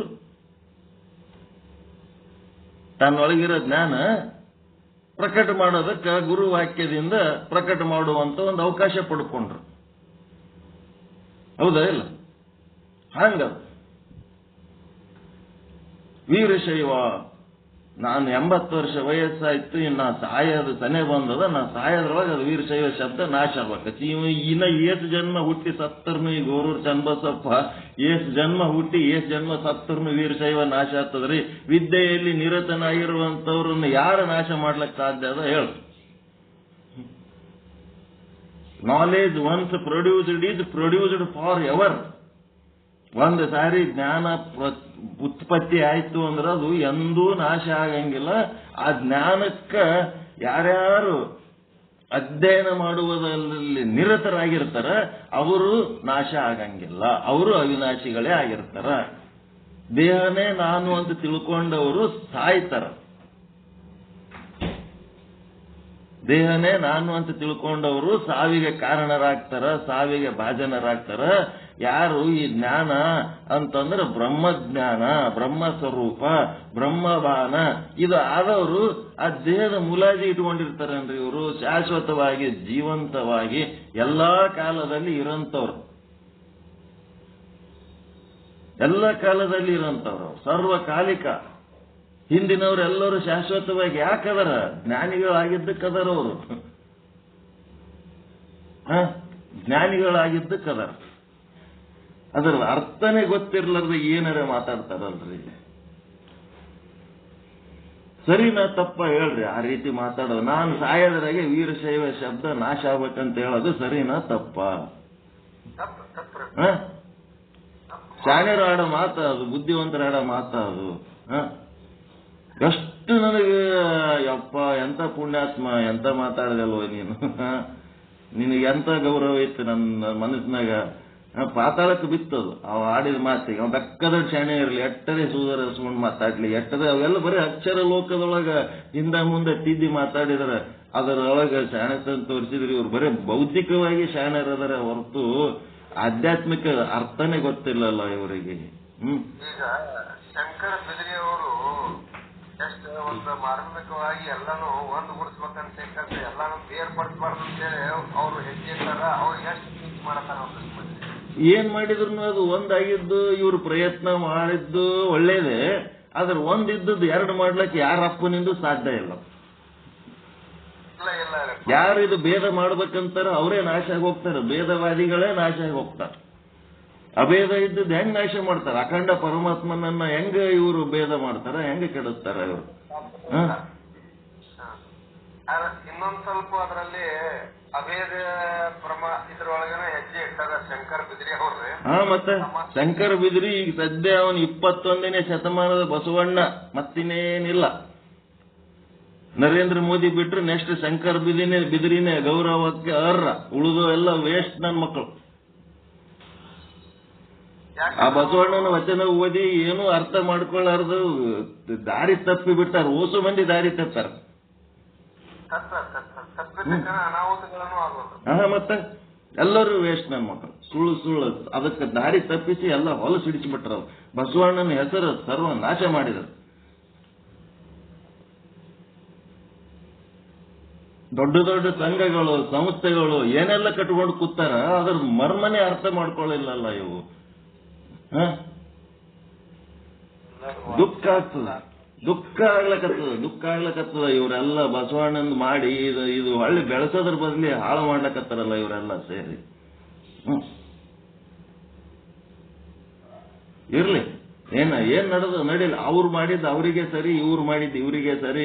IAS ಆದವ್ರು ಹೇಳಿದ್ದೆಲ್ಲ ಕರೆಕ್ಟೇ ಇರ್ತದೆ. IAS ಜಿಲ್ಲಾ ಆಡಳಿತ ಮಾಡಿದವರು ಅವ್ರೇನ್ ಬ್ರಹ್ಮಜ್ಞಾನಿಗಳ ಅವರು? ಅವ್ರಿಗೆ ಯಾವ ಬ್ರಹ್ಮಜ್ಞಾನ ಗೊತ್ತಿರ್ತದ? ಗಂಧ ಗೊತ್ತಿರಂಗಿಲ್ಲ. ಊರ್ ಮಂದಿದ ಉಸಾಬರಿ ಮಾಡ್ಕೊತ ತಿರುಗಿರ್ತಾರ. ಅವ್ರು ಹೇಳಿದ್ದೇ ಕರೆ ಅಂತೇಳಿ ಅವ್ರು ಬೆನ್ನ ಹತ್ತಾರ. ಇವರು ಬಸವನ ಅನುಯಾಯಿಗಳು, ಅನುಭಾವಿಗಳು. ಇವರು ದೊಡ್ಡವರು, ಮಹಾತ್ಮರು. ಬಸವಣ್ಣನ ವಚನ ವಿಶ್ಲೇಷಣೆ ಮಾಡೋರ್ಕಿಂತ ದೊಡ್ಡವ್ರ ಜಗತ್ನ ಯಾರ್ಯಾರು ಇಲ್ಲ. ಯಾ IAS ಅಲ್ಲ, ಯಾ PAS ಅಲ್ಲ, KAS ಅಲ್ಲ. ಅವ್ರಕ್ಕಿಂತ ದೊಡ್ಡವ್ರು ಯಾರ್ಯಾರು ಅಲ್ಲ. ಅವ್ರಿಗೆ ಇವ್ರು ದೊಡ್ಡವ್ರು ಮಾಡ್ಲಕ್ ಹೋಗ್ತಾರೆ. ಸಿಕ್ಕವ್ರಿಗೆಲ್ಲ ದೊಡ್ಡವ್ರು ಮಾಡಿ ಸಣ್ಣವರಾಗಿ ದಾರಿ ತಪ್ಪಿ ಬಸವಣ್ಣನ ಹೆಸರು ಹೇಳಿದವ್ರಕ್ಕಿಂತ ದೊಡ್ಡವ್ರ ಜಗತ್ನಾಗ ಯಾರ್ಯಾರು ಇಲ್ಲ. ಇರ್ಲಿ, ಆ ಶಂಕರ್ ಬಿದಿರಿದು ಘಟನೆ ಮೊನ್ನೆ ಹಾಕಿದ್ದ, ನೋಡಿದ್ರ?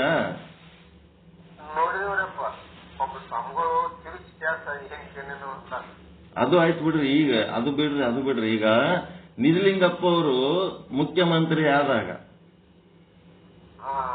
ಫೋನ್ ಬಿಲ್ ಕಟ್ಲಕ್ಕ 60 ರೂಪಾಯಿ ಇರಲ್ಲ ಅವ್ರ ಬಲ್ಲಿ. ಮುಖ್ಯಮಂತ್ರಿ ಆದಾಗ ಹಾಕಿ ನೋಡ್ರಿ, ಓದ್ರಿ. 60 ರೂಪಾಯಿ ಇರಂಗಿಲ್ಲ. ಫೋನ್ಗಳು ಮುಖ್ಯಮಂತ್ರಿಗೆ ಹೋಗ ಫೋನ್ಗಳಿಗೆ ಮಾಡ್ಲಿಕ್ಕೆ ಎಷ್ಟು ಫೋನ್ ಮಾಡ್ಬೇಕಂದ್ರೂ ಯಾರಿಗೆ, ಅದು ಟ್ರಂಕ್ ಕಾಲು ಅವು ಇವು.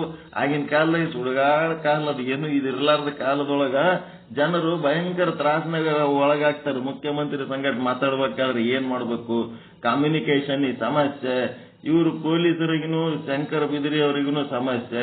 ಅದಕ್ಕೇನ್ ಮಾಡಿಬಿಟ್ರು, ಫೋನ್ ಬಿಲ್ 60 ರೂಪಾಯಿ ಕಟ್ಟಲಕ್ಕ ಅವ್ರ ಬಳಿ ಇಲ್ಲ ಅನ್ನೋದು ಶಂಕರ ಬಿದಿರಿ ಗೊತ್ತಾದ್ಮೇಲೆ ಇವ್ರು 60 ರೂಪಾಯಿ ಫೋನ್ ಬಿಲ್ ಕಟ್ಟತಾರ. ಇವ್ರು ಕಟ್ತಾರ ಫೋನ್ ಬಿಲ್. ಇವರು ಏನಂತ ದೊಡ್ಡ ಕಮಿಷನರ್ ಅವಾಗ ಆಗಿರಂಗಿಲ್ಲ, ಇನ್ನ ಸಣ್ಣ ಪೋಸ್ಟ್ನಾಗ ಇರ್ತಾರೆ ಇವರು ಪೊಲೀಸ್ ಡಿಪಾರ್ಟ್ಮೆಂಟ್ನಾಗ. ಆದ್ರೂ ಅಭಿಮಾನದಿಂದ ಕಟ್ತಾರ ನಮ್ಮ ಮುಖ್ಯಮಂತ್ರಿ. ಕಟ್ಟಿದ ಮೇಲೆ ಸೀರಿಯಸ್ ಆಗಿಬಿಡ್ತಾರ ನಿಜಲಿಂಗಪ್ಪ ಅವರು. ನನ್ನ ಫೋನ್ ಬಿಲ್ ಯಾವ ಕಟ್ಟಾನ, ಡಿಪಾರ್ಟ್ಮೆಂಟಿಗೆ ಫೋನ್ ಮಾಡಿ ಕೇಳ್ತಾರ ಅವ್ರು, ನನ್ನ ಫೋನ್ ಬಿಲ್ ನಾ ಕಟ್ಟೇ ಇಲ್ಲ, ಅದ್ ಹೆಂಗ್ ಅಪ್ಡೇಟ್ ಮಾಡಿದ್ರಿ ನೀವು, ನನ್ಗೆ ಹೆಂಗ್ ಫೋನ್ ಬರ್ಲಕತ್ತಾವ ಇವು. ಹಿಂಗ್ ಬಿದಿರಿ ಶಂಕರ್ ಅವ್ರು ಕಟ್ಟ್ಯಾರ. ಅವ್ರಿಗೆ ಕರೆಸ್ತಾರ, ಬರ್ರಿ ಇಲ್ಲಿ ಬರ್ರಿ. ಅವ್ರ ಸಿಟಿ ಬಸ್ ಖರ್ಚು ಮತ್ ಫೋನ್ ಬಿಲ್ ಕಟ್ಟಿದ್ದು ಎಲ್ಲ ಕೂಡ 65 ರೂಪಾಯಿ ಕೊಟ್ಟು ಕಳಿಸ್ತು. 65 ರೂಪಾಯಿ ಅವ್ರ ಕೈಯಾಗ ಇಟ್ಟು ಕಳಿಸ್ತಾರ. ತೋರಪ್ಪ ನೀನು ಯಾಕಿಂತ ಕೆಲಸ ಮಾಡಿದಿ ನೀನು, ನನ್ನ ಪರಿಸ್ಥಿತಿ ಏನದ ಅದಕ್ಕೆ ತಕ್ಕಂತೆ ನನ್ನ ಜೀವನ ನಡೆದಿರ್ತದ, ನೀನು ನನಗೆ ಹೊಳ್ಳಿ ಸಾಲ ಮಾಡ್ದಾಗ ಮಾಡ್ತೇಲಪ್ಪ ನೀನು. ನನ್ನ ಜೀವನದಾಗ ನನ್ನ ಬಳಿ ಏಟ್ ರೊಕ್ಕ ಇರ್ತದ ಅಟ್ರಾಗ ನಾ ಬದುಕ್ತಿರ್ತೀನಿ. ಆ ಮುಖ್ಯಮಂತ್ರಿಗಳಲ್ಲಿ ಈಗಿನ ಕಟ್ಟಡ ಮುಖ್ಯಮಂತ್ರಿಗಳಲ್ಲಿ ಇವರೆಲ್ಲ ಇವ್ರದ್ದು ಜೀವನ ಏನು, ಅವ್ರದ್ದು ಜೀವನ ಎಂಥದ್ದು, ಎಂಥ ಪವಿತ್ರ ಜೀವನಗಳವು. ಈಗಿನ ರಾಜಕಾರಣಿಗಳೇ ಅಂತವ್ರು. ಯಾರು ಏನ್ ಯಾಕೆ ಅನ್ನಲ್ರಕ್ಕ, ಮಾನ ಮರ್ಯಾದೆ ಬಿಟ್ಟು ಮೂರು ನಿಂತ ರಾಜಕಾರಣಿಗಳಿಗಿನವ್ರು. ಅವ್ರಿಗೆ ಓಟ್ ಹಾಕಿ ಆರಿಸ್ತಾರವ್ರು, ಅವರು ಅಂತವ್ರೆ. ಯಾರು ಏನ್ ಯಾಕೆ ಅನ್ಲಕ್ಕ, ಪುಗ್ಸೆಟ್ಟೆ ಭಾಗ್ಯ ಕೊಡ್ಲಕ್ಕತ್ತನ್ನ ತಿನ್ಕೋತಿರಮ್, ಕಿವಿ ಮುಚ್ಕೊಂಡು ತಿನ್ಕೋತಿರಮ್ಮ, ಕಣ್ಣು ಮುಚ್ಕೊಂಡು ತಿನ್ಕೋತಿ. ಅದೊಂದು ಲೋಕ ಬೇರೆ ನಡೆದ್ಬಿಟ್ಟದದು, ಅನ್ಯಾಯದ ಲೋಕ, ಭ್ರಷ್ಟ ಲೋಕ. ಓಟ್ ಹಾಕೋರು ಅವರೇ, ಆರಿಸಿ ಬರೋರು ಅವರೇ, ಅದೊಂದು ಟೀಮ್ ತಯಾರಾಗ್ಬಿಟ್ಟದ ನಮ್ಮ ದೇಶದೊಳಗೆ. ಅದೇ ನರಕ, ಮತ್ತಿನ್ನೇನಿಲ್ಲ. ಪಾಪಿಗಳ ಲೋಕ ಅಂದ್ರೆ ಮತ್ತೇನಿಲ್ಲ, ಅವೇ ಪುಣ್ಯವಂತರದ ಕೆಲಸ ಅಲ್ಲ. ನರಕ ಸೃಷ್ಟಿ ಆಗ್ಲಕ್ಕತ್ತದ, ಅದಕ್ಕೂ ಒಂದಿನ ಕೊನೆ ಇರ್ತದ. ಅಜ್ಞಾನಕ್ಕೆ ಕೊನೆ ಇರ್ತದ, ಜ್ಞಾನಕ್ಕೆ ಕೊನೆ ಇರ್ತದೇನ್ರಿ? ಮತ್ತ ಸತ್ಯಕ್ಕೆ ಕೊನೆ ಇಲ್ಲ, ಸತ್ಯಕ್ಕೆ ಸಾವಿಲ್ಲ, ಅಸತ್ಯಕ್ಕೆ ಕೊನೆ ಇರ್ತದ. ನಡೆದದ ಮಜಾ ಕಾಣ್ಲಿಕ್ಕತ್ತದ, ಮಾಡ್ಲಿಕ್ಕತ್ತಾರ, ಅದ್ರದ್ದು ಏನ್ ಅನುಭವಿಸ್ಬೇಕು ಒಂದಿನ ಅನುಭವಿಸ್ತಾರ. ಆಮೇಲೆ ಇದು ತಪ್ಪು ಈ ರೀತಿ ಇರೋದ ತವರಿಗೆ ಅರಿವಾದಾಗ ಮತ್ತೆ ಸರಿಯಾದ ರೀತಿ ಬರ್ತಾರ ದಾರಿಗೆ ಅಷ್ಟೇ. ಏನ ಹಾಕಿರ್ಲಿ, ಎಲ್ಲರಿಗೂ ಚಲೋ ಬುದ್ಧಿ ಕೊಡಪ್ಪ ದೇವ್ರೆ. ಅವ್ರಿಗೆ ಕೆಟ್ಟದ್ ನಾವ್ ಅಂತೀವಿ ಅಂತಂದ್ರೆ ಅವ್ರಿಗೆ ಕೆಟ್ಟ ಅನ್ಸ್ಬೇಕಲ್ಲ. ಅವ್ರು ಮಾಡೋ ದೋಷ ಅವ್ರಿಗೆ ದರ್ಶನ ಆದ್ರ ಅವ್ರು ಉದ್ಧಾರ ಆಗ್ತಾರ. ಅವ್ರಿಗೆ ನಾವು ಕೆಟ್ಟ ಅನ್ಕೋತ್ ಕೂತ್ರ ನಮ್ಗೆ ಹೆಂಗ ಅಂದ ಅಂತೇಳಿ ಜಗಳಕ್ಕೆ ಬಿದ್ರೆ ಏನ್ ಮಾಡ್ಬೇಕು? ನಿಮ್ ಪ್ರಕಾರ ನೀವು ಕರೆಕ್ಟ್, ನಮ್ ಪ್ರಕಾರ ನಾವು ಕರೆಕ್ಟ್. ಈ ಜಗತ್ ಯಾರ ಅಪ್ಪಂದು? ನಮ್ ಜಗತ್ನಾಗ ನಾವಿರ್ತೀವಿ, ನಿಮ್ ಜಗತ್ನಾಗ ನೀವಿರ್ರಿ, ಮಜಾ ಮಾಡ್ಕೋತಿರ್ರಿ. ಒಳ್ಳೆ ರೀತಿ ಸಕ್ರಮವಾದ ಮಜಾ ಬೇರೆ ಅದ, ಅಕ್ರಮವಾದ ಮಜಾ ಬೇರೆ ಅದ. ಅಕ್ರಮ ಮಜಾ ಮಾಡಿದವರು ಶಿಕ್ಷೆಗೊಳಗಾಗ್ತಿರಿ, ಕಷ್ಟ ನಷ್ಟ ಅಪಮಾನ ಹಿಂಸೆ ದುಃಖಕ್ಕೊಳಗಾಗ್ತಿರಿ. ಸಕ್ರಮ ಆದವರು ಪರಮಾನಂದ ಪ್ರಾಪ್ತಿ ಮಾಡ್ಕೊಂಡು ಮೋಕ್ಷ ಸ್ವರೂಪರಾಗಿ ಲೈಫ್ ಅವ್ರು ಎಂಜಾಯ್ ಮಾಡ್ತಿರ್ತಾರ. ಆ ಎಂಜಾಯ್ಮೆಂಟ್ ಬೇರೆ, ಇದು ಬೇರೆ. ಜ್ಞಾನಕ್ಕೆ ಬರ್ರಿ ಅಂತ ಎಲ್ಲರಿಗೆ ಒಂದು ವಿಚಾರ ಇರು. ಈಗೇನು ಮನೀಷ ಪಂಚಕ ಏನ್ ಹೇಳ್ತಾನ? ಗುರುಶಾಸ್ತ್ರ ವಾಕ್ಯಗಳಲ್ಲೇ ನಿರತನಾಗಿರು. ಬೇರೆ ಏನು ನಿನ್ ಕೆಲಸನೇ ಇಲ್ಲ, ಬೇರೆ ಕೆಲಸ ಏನಿಲ್ಲ. ನಿಂದ ಏನಿರ್ತದ ಅನ್ಯ ಆಲೋಚನೆಗಳ ಏನೇನದವ ಎಲ್ಲ ಬದಿಗಿಟ್ಟಿರು. ಈಗ ಹೆಂಗಂದ್ರ ಊಟ ಮಾಡುವಾಗ ರೊಟ್ಟಿ ಪಲ್ಯ ಅನ್ನ ಸಾರು, ರೊಟ್ಟಿ ಬದಲಿ ಚಪಾತಿ ಇರ್ತದೆ, ಇಲ್ಲಂದ್ರೆ ಮುದ್ದೆ ಇರ್ತದೆ. ಇದಿಷ್ಟೇ ಅಲ್ಲ ಊಟ. ಇದೇ ಊಟ ಹೌದಲ್ರಿ? ಇದರಿಂದ ಹೊಟ್ಟೆ ತುಂಬತದ, ಇದೇ ಡೈಜೆಷನ್, ಇದರಿಂದ ನಿಮಗೆ ಶಕ್ತಿ ಆಗ್ತದ, ಇದೇ ನಿಮಗೆ ನಿಮ್ಮ ಶಕ್ತಿ ಬುದ್ಧಿ ಒಳಗೆ ಹೋಗಿ ಬುದ್ಧಿ ಶಕ್ತಿ ಆಗ್ತದ, ಕೈ ಒಳಗೆ ಬಂದು ಕ್ರಿಯಾಶಕ್ತಿ ಆಗ್ತದ, ಕಾಲೊಳಗೆ ಬಂದು ಚಾಲನ ಶಕ್ತಿ ಆಗ್ತದ, ಕಣ್ಣೊಳಗೆ ಬಂದು ದೃಷ್ಟಿ ಶಕ್ತಿ ಆಗ್ತದ, ಕಿವಿಯಾಗಿ ಬಂದು ಶ್ರವಣ ಶಕ್ತಿ ಆಗ್ತದ. ಒಂದೇ ಶಕ್ತಿ ತಯಾರಾಗ್ತದಿಲ್ಲ ನೀವು ಉಂಡ ಅನ್ನೋದಿಲ್ಲ. ರೊಟ್ಟಿ ಪಲ್ಯ ಅನ್ನ ಸಾರು ಇವೇ ಅಲ್ಲ 4 ಐಟಮ್ ಏನ್ರಿ? ನೀವು ಊಟ ಮಾಡಾಗ ಇವಿಷ್ಟ ಇರ್ತಾವ, ಮತ್ ಸೈಡ್ಗೆ ಏನೇನ್ ಇರ್ತಾವ? ಮತ್ ಮಟನ್ ಇರ್ತದ್ರಿ, ಮಟನ್ ಚಿಕನ್. ಅದೇ ಮಟನ್ ಮೇನ್ ಫುಡ್ ಅದು. ನೀವು ಮೇನ್ ಫುಡ್ ಅದೇ ಮಾಂಸಾಹಾರಿಗಳಿಗೆ ಮಟನ್ ಚಿಕನ್. ನೀವೆಲ್ಲ ಮಟನ್ ಚಿಕನ್ ಉಣ್ತೀರಿ? ಒಂದ್ ತತ್ತಿ ತಿನ್ನೋರು ತಿನ್ನಂಗಿಲ್ಲ. ಕೈ ಪೆಟ್ಟಾಗಿ ತತ್ತಿ ಅದ್ಯಾಕೆ ನೀವು ಹೇಳ್ತೀರಿ? ಅದು ನಿಮಗೆ ಸಂಬಂಧಪಟ್ಟ ವಿಷಯನ ಅದು? ಮತ್ತೆ ಮಟನ್ ಚಿಕನ್ ತಿನ್ನೋರಿಗೆ ನೀವು ರೊಟ್ಟಿ ಪಲ್ಯ ಹೆಂಗ್ ತಿಂತೀರಿ, ಅವ್ರು ಅದು ತಿಂತಿರ್ತಾರೆ. ಅದು ಅವ್ರಿಗೆ ಮೇನ್ ಫುಡ್. ಅದು ನಿಮ್ಮದು ಮತ್ತೇನಾಯ್ತು ವಿಷಯಾಂತರ ಮಾಡಿದ್ರಿ. ನಿಮ್ಮ ವಿಷಯದಾಗ ನಿಮ್ಮ ಗಂಗಳನ್ನಾಗ ಏನಿರ್ತದ ಅಷ್ಟೇ ಹೇಳ್ರಿ. ರೊಟ್ಟಿ ಪಲ್ಯ ಅನ್ನ ಸಾರ ಬಿಟ್ರೆ ಮತ್ತೇನೇನಿರ್ತವ? ಹಪ್ಪಳ, ಸ್ಯಾಂಡಿಗೆ, ಉಪ್ಪಿನಕಾಯಿ, ಅವು ಏನ ಕರ್ದು ಮೆಣಸಿಕಾಯಿ ಅಂತೇಳಕ್ಕೆ ಬ್ಯಾಡಗಿ ಮೆಣಸಿಕಾಯಿ ಅಂತೇಳಿ ಅದ್ರ ಮಜ್ಜಿಗೆಗೆ ಹಾಕಿ ಏನೇನೋ ಮಾಡಿ ಕರ್ದಿಟ್ಟಿರ್ತೀರಿ. ಅವೆಲ್ಲ ನಾವು ನೆನಪು ಮಾಡ್ಬೇಕು. ದಿನ ತಿಂತೀರಿ, ಅದ್ರ ಬಗ್ಗೆ ಒಂದ್ ಸ್ವಲ್ಪನೂ ಕೃತಜ್ಞತೆ ಭಾವ ಇಲ್ಲ, ಅವು ನೆನಪು ಸಹಿತ ಇಲ್ಲ ನಿಮಗೆ. ಉಪ್ಪಿನಕಾಯಿ ತಿಂತೀರಿ, ದಿನ ಮೆಣಸಿಕಾಯಿ ತಿಂತೀರಿ, ದಿನ ಹಪ್ಪಳ ಸಂಡಿಗೆ ತಿಂತೀರಿ. ಇಲ್ಲ ಅಂತ ಹೇಳ್ತೀರಿ. ಇಲ್ಲ ಅಂತ ಹೇಳಿದ್ರೆ ಅವಕ್ ಸಿಟ್ಟು ಬರ್ತದೆ. ನಾವು ದಿನ ತಿಂತಾನೆ, ನನ್ನ ಹೆಸರೇ ಹೇಳಲ್ಲಪ್ಪ ಅಂತ ನಾವು.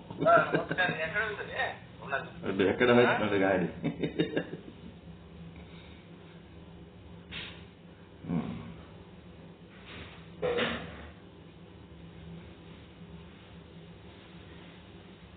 ಅವಕ್ಕೆಲ್ಲ ಏನಂತೀರಿ ನೀವು? ರೊಟ್ಟಿ ಪಲ್ಯ ಅನ್ನ ಸಾರ ಬಿಟ್ಟ ಮೇಲೆ ಏನು ಉಳಿದು ನಾ ಹೇಳಿದ್ನಲ್ಲ, ನೀವು ತಿನ್ನೋದು ನಿಮಗೆ ನೆನಪಿಲ್ಲ.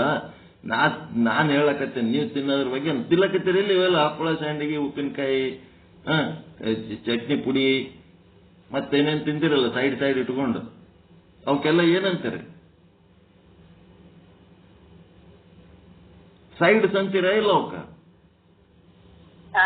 ಸೈಡ್ಸ್ ಏನು ಇಲ್ಲ ಏನಂತೀರಿ? ಸುಮ್ಮ ಒಂದು ಅನ್ನ ಸಾರು ರೊಟ್ಟಿ ಪಲ್ಯ ಎಡ್ಡೆ ನೀಡಿದ್ರೆ ಕಾಪಾಡಿಗೆ ಬಿಡ್ತೀರಿ. ಸೈಡ್ ಏನು ಇಲ್ಲ ಏನು? ಇದಕ್ಕೆ ಬರೀ ಇಷ್ಟೇ ಉಂಡ್ರಿ ಹೆಂಗ್ ಹೋಗ್ತದ ಊಟ?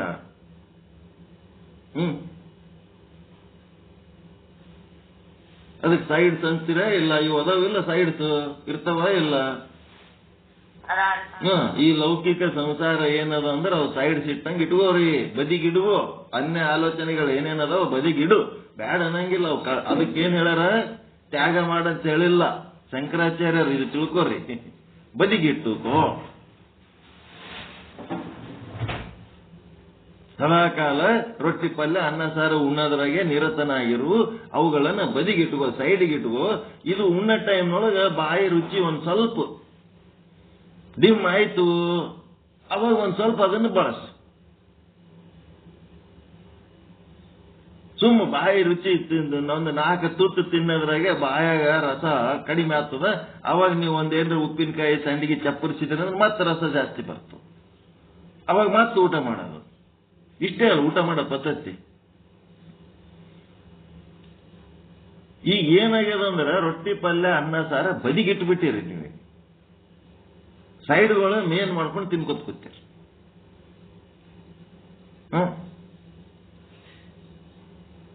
ಸೈಡ್ಗಳೇ ಮೇನ್ ಮಾಡ್ಕೊಂಡು ತಿನ್ಕೊತ್ ಕೂತೀರಿ.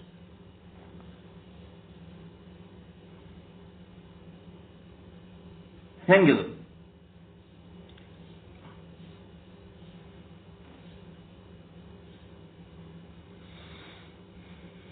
How it is? ಈ ತರ ತಿಂದ್ರೆ ಆರೋಗ್ಯ ಚೆನ್ನಾಗಿರ್ತದ, ಸಾಧನೆ ಸರಿಗಿರ್ತದ, ಸಾಧನೆ ಸಕ್ಸಸ್ ಆಗ್ತದ, ಆರೋಗ್ಯ ಸಕ್ಸಸ್ ಆಗ್ತದ. ಸೈಡ್ಗಿರವೆ ಹೊಟ್ಟೆ ತುಂಬ ಸಣ್ಣ ಹುಡುಗರು ಮಾಡ್ತಿರ್ತಾವಲ್ಲ, ಸೈಡಿಂದ ಜಾಸ್ತಿ ತಿಂತಾವು, ಮೇನ್ ತಿನ್ನಕ್ ವಲ್ಲಂತಾವ್, ಅನ್ನ ಎಲ್ಲ ವಲ್ಲಂತಾವ್, ಹಪ್ಪಳ ಸಂಡಿಗೆನೆ ಭಾಳ ತಿನ್ಬೇಕಂತಾವ್. ಮತ್ ಸಣ್ಣ ಹುಡುಗರಿಗೆ ಬೈತೀರಿ, ಇವು ತಿಂದ್ರೆ ಹೆಂಗ್ ಹೊಟ್ಟೆ ತುಂಬತದೋ, ಇದು ತಿನ್ಬೇಕಂತ ನೀವ್ ಅಂತೀರಿ. ಇಲ್ಲಿ ನೋಡಿದ್ರೆ ಲೌಕಿಕ ಬದುಕಿನೊಳಗೆ ನೀವು ಮಾಡ್ತಾ ಇರೋದು ಸೈಡ್ಗಿಟ್ಟುವೆ ಮೇನ್ ಮಾಡ್ಕೊಂಡು ಕೂತೀರಿ, ಮೇನ್ ಇದ್ದು ಸೈಡಿಗೆ ಮಾಡ್ಕೊಂಡಿರಿ. ಅದಕ್ಕೇನಂತನ ಗುರುಶಾಸ್ತ್ರ ವಾಕ್ಯಗಳು ಇವು ಮೇನ್ ಮಾಡ್ಕೊಂಡಿರು, ಲೌಕಿಕ ವಿಷಯಗಳನ್ನೇನು ಬದಿಗಿಟ್ಟಿರು. ಹೆಂಗ್ ಮಾಡ್ಬೇಕು? ಜೀವನ ಕೌಶಲ್ಯ ಕಲಿಸ್ಲಕ್ಕತ್ತಾರ ಇಲ್ಲ ಮನುಷ್ಯ ಪಂಚಕದಾಗ. ನಿಶ್ಚಿತ್ಯ ವಾಕ್ಯ ಗುರು, ಅದರೊಳಗೆ ನಿರತನಾಗಿರು. ನಿರತನಾಗಿ ಏನ್ ಮಾಡ್ಬೇಕಪ್ಪ?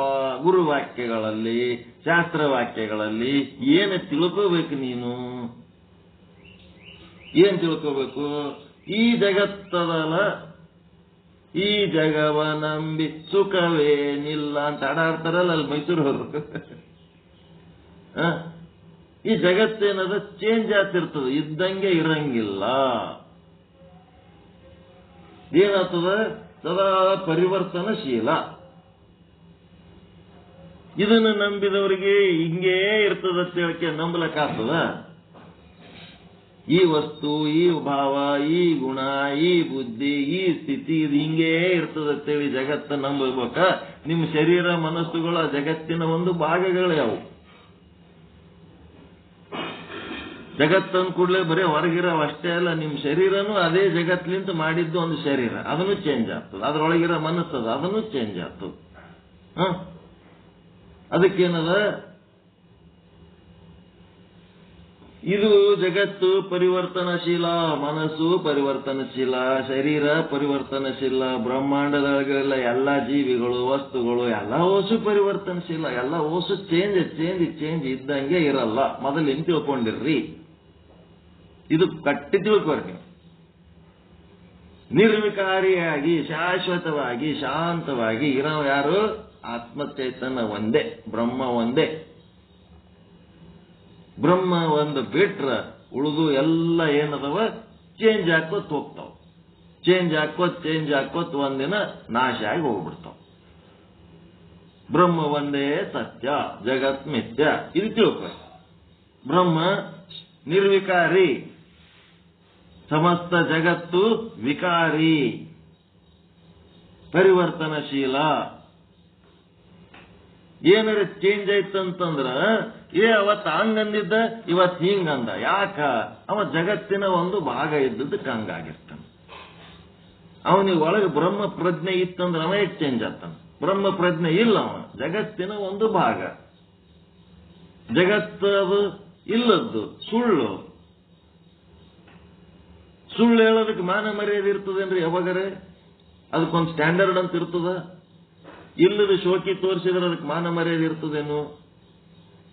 ಜಗತ್ತೇನದ ಇಲ್ಲದ್ದು ತೋರಿಕೆ ಅಷ್ಟೇ. ಅದು ಬ್ರಹ್ಮಗಿದ್ದ ಮರ್ಯಾದೆ ಜಗತ್ತಿಗೆ ಅದ ಏನ್ರಿ? ಬ್ರಹ್ಮಾಂಡಕ್ಕ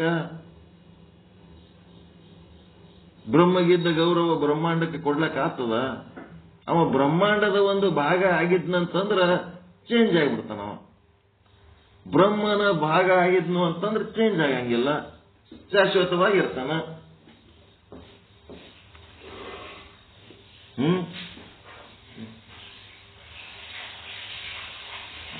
ತಿಳಿಲಕತ್ತದ? ಏನ್ ತಿಳ್ಕೋಬೇಕು? ಮನುಷ್ಯ ಪಂಚಕ 3ನೇ ಶ್ಲೋಕದೊಳಗ ಬ್ರಹ್ಮ ನಿರ್ವಿಕಾರಿ, ಬ್ರಹ್ಮಾಂಡ ಪರಿವರ್ತನಶೀಲ. ನಿಮ್ಮೊಳಗೆ ನಿಮ್ಮದು ಅಂತ ನೀವು ನಾನು ಅಂತೇನು ಲಕ್ಷಾರ್ಥ ಆತಲ್ಲ, ಅದೇನು ಬಾಲಕ ಅದ, ಯುವಕ ಅದ, ಮುದುಕ ಅದ? ಏನದು? ನಿಮ್ಮೊಳಗಿರುವಂತ ನಾನತ್ವ ಏನದಲ್ಲ, ಶುದ್ಧ ಬ್ರಹ್ಮ ಪ್ರಜ್ಞೆ, ಅದು ಬಾಲಕನೋ ಯುವಕನೋ ಮುದುಕನೋ?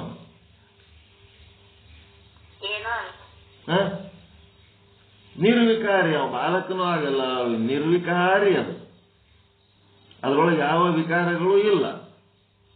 ಅದೇ ನಿಮ್ಮ ಶರೀರ ಮತ್ತು ಮನಸ್ಸುಗಳು ಬಾಲಕ ಇದ್ದಾಗ ಒಂಥರ, ಯುವಕರಾದಾಗ ಒಂಥರ, ಮುದುಕರಾದಾಗ ಮತ್ತೊಂಥರ. ಮನಸ್ಸು, ಬುದ್ಧಿ, ನಿಮ್ಮ ಶರೀರ ಮತ್ತು ಅಂತಃಕರಣಗಳೆಲ್ಲ ಚೇಂಜ್ ಆಗ್ತಾವಿಲ್ಲವು. ಹೊರಗಿನ ಜಗತ್ತು ಕೂಡ ಹಂಗೆ ಎಲ್ಲ ಚೇಂಜ್ ಆಗ್ತಾವ. ಅದಕ್ಕೆ ಜಗತ್ತು, ವಿಶ್ವ, ಬ್ರಹ್ಮಾಂಡ ಏನದ ಅದು ಪರಿವರ್ತನಶೀಲ. ಮತ್ತೆ ಒಳಗಿರುವಂತ ಬ್ರಹ್ಮಚೇತನ ಶುದ್ಧ ಬ್ರಹ್ಮ ಪ್ರಜ್ಞೆ ಏನದ ಅದು ನಿರ್ವಿಕಾರ. ಮತ್ತೆ ವಿಕಾರಿ ಬರ್ಕೋಬೇಕು, ಕಾಲಂ ಮಾಡ್ಕೋಬೇಕು. ಒಂದು ಕಾಲಮು ಸೀರಿಯಲ್ ನಂಬರ್, ಇನ್ನೂ ಒಂದು ಕಾಲಮ ಬ್ರಹ್ಮ, ಇನ್ನೂ ಒಂದು ಕಾಲಮ ಜಗತ್ತು, ವಿಶ್ವ, ಬ್ರಹ್ಮಾಂಡ. ಏನಂತೀರಿ? ಅದು ಬ್ರಹ್ಮನನ್ನು ಹೊರತುಪಡಿಸಿ ಏನೇನದ ಅದೆಲ್ಲ ಬ್ರಹ್ಮಾಂಡ, ಪಿಂಡಾಂಡ.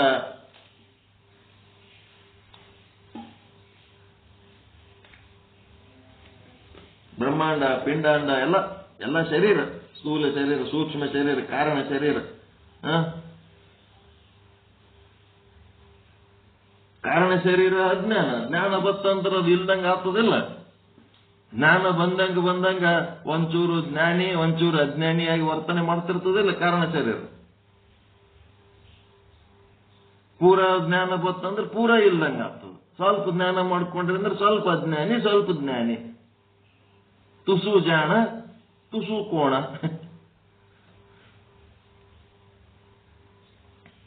ತುಂಬಾ ಜಾಣ ತುಸು ಕೋಣ, ತುಸು ಜಾಣ ತುಸು ಕೋಣ, ತುಂಬಾ ಕೋಣ ತುಸು ಜಾಣ, ಬರೀ ಕೋಣ ಬರೀ ಜಾಣ.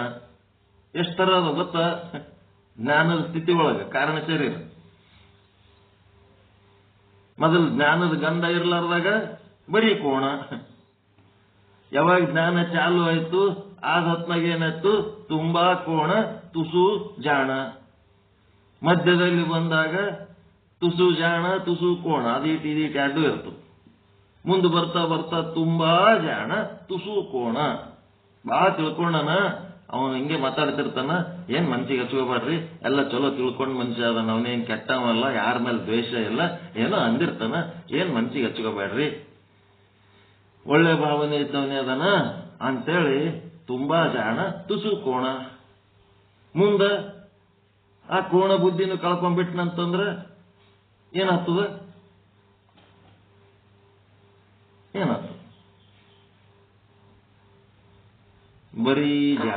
ಬರೀ ಜಾಣ ಶುದ್ಧ ಬ್ರಹ್ಮ ಪ್ರಜ್ಞೆ. ಕಾರಣ ಶರೀರ ಚೇಂಜ್ ಆಗ್ತದ, ಮನಸ್ಸು ಚೇಂಜ್ ಆಗ್ತದ, ಬುದ್ಧಿ ಚೇಂಜ್ ಆಗ್ತದ, ಅಹಂಕಾರ ಚೇಂಜ್ ಆಗ್ತದ, ನಿಮ್ಮ ನೆನಪಿನ ಇವೆಲ್ಲ ಚೇಂಜ್ ಆಗ್ತಿರ್ತಾವ, ಚಿತ್ತ ಚೇಂಜ್ ಆಗ್ತದ, ಇಂದ್ರಿಯಗಳು ಚೇಂಜ್ ಆಗ್ತಾವ, ಪ್ರಾಣದ ಒಂದು ಅಟ್ಯಾಚ್ಮೆಂಟ್ಸ್ ಚೇಂಜ್ ಆಗ್ತಾವ. ಸಣ್ಣವರಿದ್ದಾಗ ಪ್ರಾಣ ಏನಂತಿರ್ತದ ಹಣ್ಣು ಹಣ್ಣು ಅಂತಿರ್ತದ. ಮಧ್ಯದಲ್ಲಿ ಬಂದ ಮೇಲೆ ಅದು ಹೆಣ್ಣು ಹೆಣ್ಣು ಅಂತದ. ಈಗ ಎಣ್ಣ ಕೊಟ್ರ ಹಣ್ಣು ತಿಂದಕ್ಕೆ ದಗಿಸ್ಕೊಳಕ್ಕೂ ಶಕ್ತಿ ಇಲ್ಲ, ಹೆಣ್ಣಿನ ಮೇಲೆ ಇರ್ಲಕ್ಕೂ ಆಗಂಗಿಲ್ಲ. ಮತ್ತಿನ್ನೇನ್ ಮಾಡ್ಬೇಕು? ಆಯ್ತು ನನ್ನ ಕೆಲಸ ಇನ್ನೇನದ ಮಣ್ಣು ಮಣ್ಣು ಅಂತಿರ್ತದೆ. ಪ್ರಾಣದ ಅಟ್ಯಾಚ್ಮೆಂಟ್. ದೇವ್ರು ಕರ್ಕೊಂಡು ಹೋದ್ರೆ ಸಾಕಪ್ಪ, ಬೇಡ ಇಲ್ಲಿ ಇರೋದೇ ಬೇಡ. ಮೊದಲ ಹಂಗ ಅಂತಿದ್ದಿಲ್ಲ, ಈಗೆಲ್ಲ ಕತ್ತದು. ಎಲ್ಲಿದ್ ಬಂದದ ಅಲ್ಲಿಗೆ ಹೋಗ್ಬೇಕಂತದ್ದು ಪ್ರಾಣ. ಹಿಂಗ ಎಲ್ಲ ಚೇಂಜ್ ಆಗ್ತದೆ, ಎಲ್ಲ ಚೇಂಜ್ ಆಗ್ತದೆ. ಅದು ಚೇಂಜ್ ಆಗೋದ ಒಬ್ಬನೇ ಅದಾನ. ಹಿಂಗಾಗಿ 1ನೇ ಸೀರಿಯಲ್ ನಂಬರ್ನಾಗ ಏನ್ ಬರ್ದ್ರಿ? ನಿರ್ವಿಕಾರಿ ಬ್ರಹ್ಮ. ಇದು ಜಗತ್ತು, ವಿಶ್ವ, ಬ್ರಹ್ಮಾಂಡ, ಪಿಂಡಾಂಡ ಏನೇನದವ ಇವೆಲ್ಲ ಏನದವ ವಿಕಾರಿ ಅದಾವ.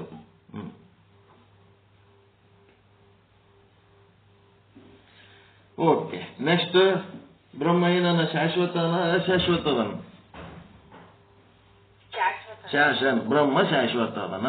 ನಾ ಬ್ರಹ್ಮ ಸ್ವರೂಪ ಅಂತ ತಿಳ್ಕೊಂಡ್ರೆ ನಾನು ಶಾಶ್ವತವಾಗಿ ಇರ್ತೀನಿ. ತಿಳ್ಕೊಂಡ್ರೆ ನಾನು ಶರೀರ ಅಂತ ತಿಳ್ಕೊಂಡ್ರೆ ಅಶಾಶ್ವತವಾಗಿರ್ತೀನಿ ಅಷ್ಟೇ. ಶರೀರ ಅಂತ ತಿಳ್ಕೊಂಡು ಶರೀರದ್ದೇ ತೊಳೆದು ಬಳದು ಅದಕ್ಕೆ ದಿನ 1 ಪಾವು ಕಿಲೋ ಎಣ್ಣೆ ಹಚ್ಚಿ ಮಾಲಿಶ್ ಮಾಡಿ ಸಿಂಗಾರ ಮಾಡಿ ಒಟ್ಟ ಸಾಯಬಾರ್ದು ಅಂತ ಹೇಳಿ ಅದಕ್ಕೆ ದಿನ ಗೋಡಂಬಿ ದ್ರಾಕ್ಷಿ ತಿನಿಸಿ ಏನ್ ಮಾಡಿದ್ರು ನಾವು ಶರೀರ ಅಂತ ತಿಳ್ಕೊಂಡವ ಸತ್ತೋಗ್ತಾವ. ಅವ್ ಎಟ್ಟರೆ ಲಿಂಗ ಪೂಜೆ ಮಾಡ್ಕೊಳಕ ಶರೀರ ಪೋಷಣೆ ಬಹಳ ಮಾಡಿಕೊಂಡು ಅದೇನಾಯ್ತು ಶಾಶ್ವತ ಅಶಾಶ್ವತ. ಬ್ರಹ್ಮ ಸ್ವರೂಪ ಆದ್ರೆ ಶಾಶ್ವತ, ಭ್ರಮ ಸ್ವರೂಪ ಆದ್ರೆ ಅಶಾಶ್ವತ. ಮತ್ತೇನು? ಬ್ರಹ್ಮ ನಿಶ್ಚಲನ ಚಂಚಲನ? ಬ್ರಹ್ಮ ನಿಶ್ಚಲ ಅದನ. ಈ ಕಡೆ ಜಗತ್ತು ಅನ್ನೋದೇನ್ ಬರಿಬೇಕು? ಚಂಚಲ ಅಂದ್ರೆ ಚಲನಶೀಲ. ಚಲನಶೀಲ, ಚಲಿಸ್ತಿರ್ತದ. ನೆಕ್ಸ್ಟ್ ಬ್ರಹ್ಮ ನಂಬಿಕೆಗೆ ಅರ್ಹ. ನಂಬಿಕೆಗೆ ಅರ್ಹನಾದ ತತ್ವ ಅದು ಬ್ರಹ್ಮ ತತ್ವ. ಸಾತ್ ಚಿತ್ ಆನಂದ ನಿತ್ಯ ಪರಿಪೂರ್ಣ. ಅವ ಎಂದರೆ ಚೇಂಜ್ ಆಗ್ಯಾನೇನವ? ಈ ಒಂದು 5 ವಿಶೇಷಣಗಳಿಂದ ಅವ ವ್ಯತ್ಯಾಸ ಆಗ್ಯಾನೇನು? ಇಲ್ಲ. ಅವ ನಂಬಿಕೆಗೆ ಅರ್ಹ. ಆದ್ರೆ ಇದು ಬ್ರಹ್ಮಾಂಡ, ಪಿಂಡಾಂಡ, ಜಗತ್ತು, ವಿಶ್ವ, ಬ್ರಹ್ಮ ಮತ್ತೇನದ ಏನೇನದವಲ್ಲ ಇವೆಲ್ಲ ಇವೇನದವ ನಂಬಿಕೆಗೆ ಅನರ್ಹ. ನಂಬಿಕೆಗೆ ಅನರ್ಹ, ನಂಬಿಕೆ ಅರ್ಹ, ನಂಬಿಕೆಗೆ ಅನರ್ಹ. ನಂಬಿಕೆಗಾರ ಒಂದೇ, ಇದು ನಂಬಿಕೆಗೆ ಅನರ್ಹ. ಸತ್ ಅಂತೀರಿ ಅನ್ಲಕ್ ಬರಲ್ಲ, ಅಸತ್ ಅಂತೀರಿ ಅನ್ಲಕ್ ಬರಲ್ಲ, ಎಡ್ಡು ಅಂತೀರಿ ಅನ್ಲಕ್ ಬರಲ್ಲ. ಮತ್ತೇನ್ ಮಾಡ್ಬೇಕು? ಅನಿರ್ವಚನೀಯ, ಅದ್ರ ಬಗ್ಗೆ ಏನು ಹೇಳಂಗಿಲ್ಲ. ಏನಾರ ಅಂತಾರ ನೋಡ್ರಿ, ಯಾರ ಬಗ್ಗೆ ಏನಾರ ಡಿಸ್ಕಸ್ ನಡೆದತ್ನಾಗ ಅದು ನಂಬಿಕೆಗೆ ಅನರ್ಹ ವ್ಯಕ್ತಿ ಇತ್ತು ಅಂತಂದ್ರ ಅವ್ರ ಬಗ್ಗೆ ನಾವೇನು ಹೇಳಂಗಿಲ್ರಿ ಅಂತ. ಅಂದ್ರ ಅದರ ಅರ್ಥ ಏನು? ಅವ್ರನ್ನ ನಾವು ನಂಬಲ್ಲ. ಅವ್ರ ಬಗ್ಗೆ ಏನಾರ ಹೇಳ್ಬೇಕು ಅಂದ್ರೆ ಡೆಫಿನೆಟ್ ಆಗಿದ್ದವ್ರ ಬಗ್ಗೆ ಏನಾರ ಹೇಳ್ಬೋದು. ಮ್ಯಾಲ್ ಬಾರಿ ಸಾಧು ಸಂತರಂಗ್ ಕಾಣೋದು, ಒಳಗ್ ಕಾಳ್ರಿದ್ರು. ಮ್ಯಾಲ್ ಕಾಳ್ರಂಗ್ ಕಾಣ್ತಿದ್ರು, ಒಳಗ್ ದೊಡ್ಡ ಸಂತರಿದ್ರು. ಏನಿದೆ? ಒಳಗೊಂದು ಹೊರಗೊಂದು ಇತ್ತಂತಂದ್ರೆ ಏನ್ ಮಾಡ್ಬೇಕು? ಅವ್ರ ಬಗ್ಗೆ ಹಿಂಗೆ ಅಂತೇನು ಹೇಳಕ್ ಆಗಲ್ರಿ ಅಂತಾರ. ನಂಬಿಕೆಗೆ ಅನರ್ಹ. ನಮ್ಮ ನಂಬಿಕೆಗೆ ಇವ್ರ ಬಗ್ಗೆ ಫಿಕ್ಸ್ ಆಗಿ ಇಂಥ ಒಂದು ಅಭಿಪ್ರಾಯ ಅಂತ ಏನಿಲ್ಲ. ನೆಕ್ಸ್ಟ್, ನಂಬಿದವರಿಗೆ ಏನ್ ಫಲ? ಶಾಂತಿ. ಬ್ರಹ್ಮನನ್ನು ನಂಬಿದವರಿಗೆ ಫಲ ಏನು? ಶಾಂತಿ ಪ್ರದಾಯಕ, ಸಮಾಧಾನ ಪ್ರದಾಯಕ. ಹೌದಲ್ರಿ?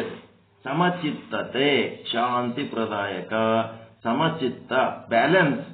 ಯಾವಾಗ ನೀವು ಬ್ರಹ್ಮನನ್ನ ಹಿಡ್ಕೊಂಡು ಲೌಕಿಕ ವ್ಯವಹಾರ ಮಾಡ್ತಿರ್ತೀರಿ, ಅವಾಗ ನಿಮ್ಮ ಮಾತು, ಕೃತ್ಯ, ಆಲೋಚನೆಗಳು ಬ್ಯಾಲೆನ್ಸ್ ಔಟ್ ಆಗಂಗೇ ಇಲ್ಲ. ಚಿತ್ತ ಚಂಚಲ ಆಗಂಗೇ ಇಲ್ಲ. ಅದಕ್ಕೆ ಅದು ಶಾಂತಿ ಪ್ರದಾಯಕ, ಸಮಚಿತ್ತ ಪ್ರದಾಯಕ.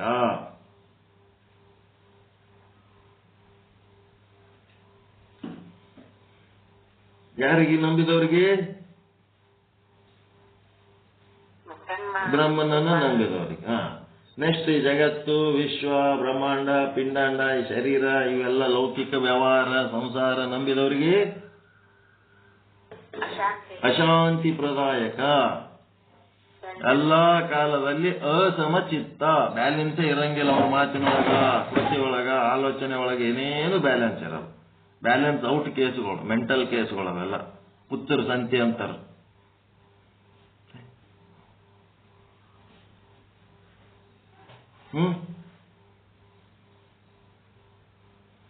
ಅಸಮಚಿತ್ತ.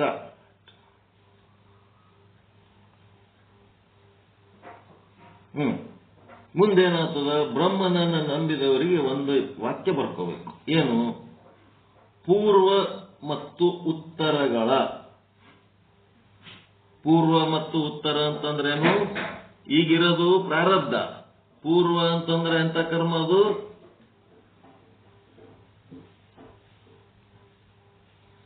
ಹಿಂದಿನ ಕರ್ಮಕ್ಕೆ ಸಂಚಿತ. ಮತ್ತು ಮುಂದಾಗ ಕರ್ಮಗಳು ಆಗಾಮಿ ಕರ್ಮ. ಪೂರ್ವ ಕರ್ಮ ದುಷ್ಟ ಕರ್ಮಗಳ ಫಲ ಅದಾವಿಲ್ಲ.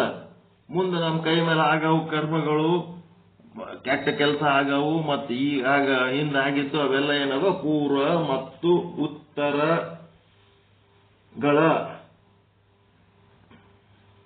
ಸಮಸ್ತ ದುಷ್ಟ ಕರ್ಮಗಳ. ಪೂರ್ವ ಮತ್ತು ಪೂರ್ವೋತ್ತರ ಸಮಸ್ತ ದುಷ್ಟ ಕರ್ಮಗಳ. ಏನು ನಮ್ಮ ಜೊತೆಗೆ ತಂದೀವಿ ನಾವು ಭೋಗ, ಅದೇನದ? ಶೇಷ ವಾಸನೆ. ಅದರ ಶೇಷ ವಾಸನೆಗಳು ಏನಾಗ್ತವ? ಶೇಷ ವಾಸನೆ ಅವು ಇರ್ತಾವ. ಶೇಷ ಅಂದ್ರೆ ಇರೋದು.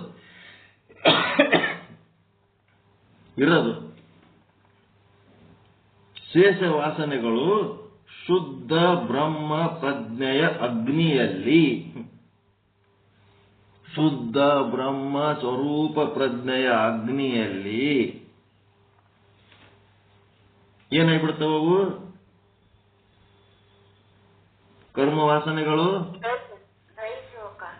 ಸುಟ್ಟು ಹೋಗುತ್ತವೆ.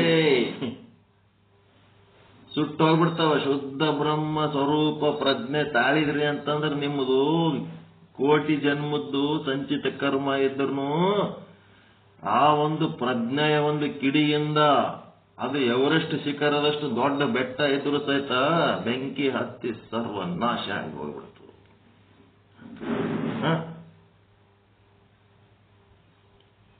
ಶುದ್ಧ ಬ್ರಹ್ಮ ಪ್ರಜ್ಞೆಯ ಅಗ್ನಿಯಲ್ಲಿ ಸುಟ್ಟು ಹೋಗುತ್ತವೆ.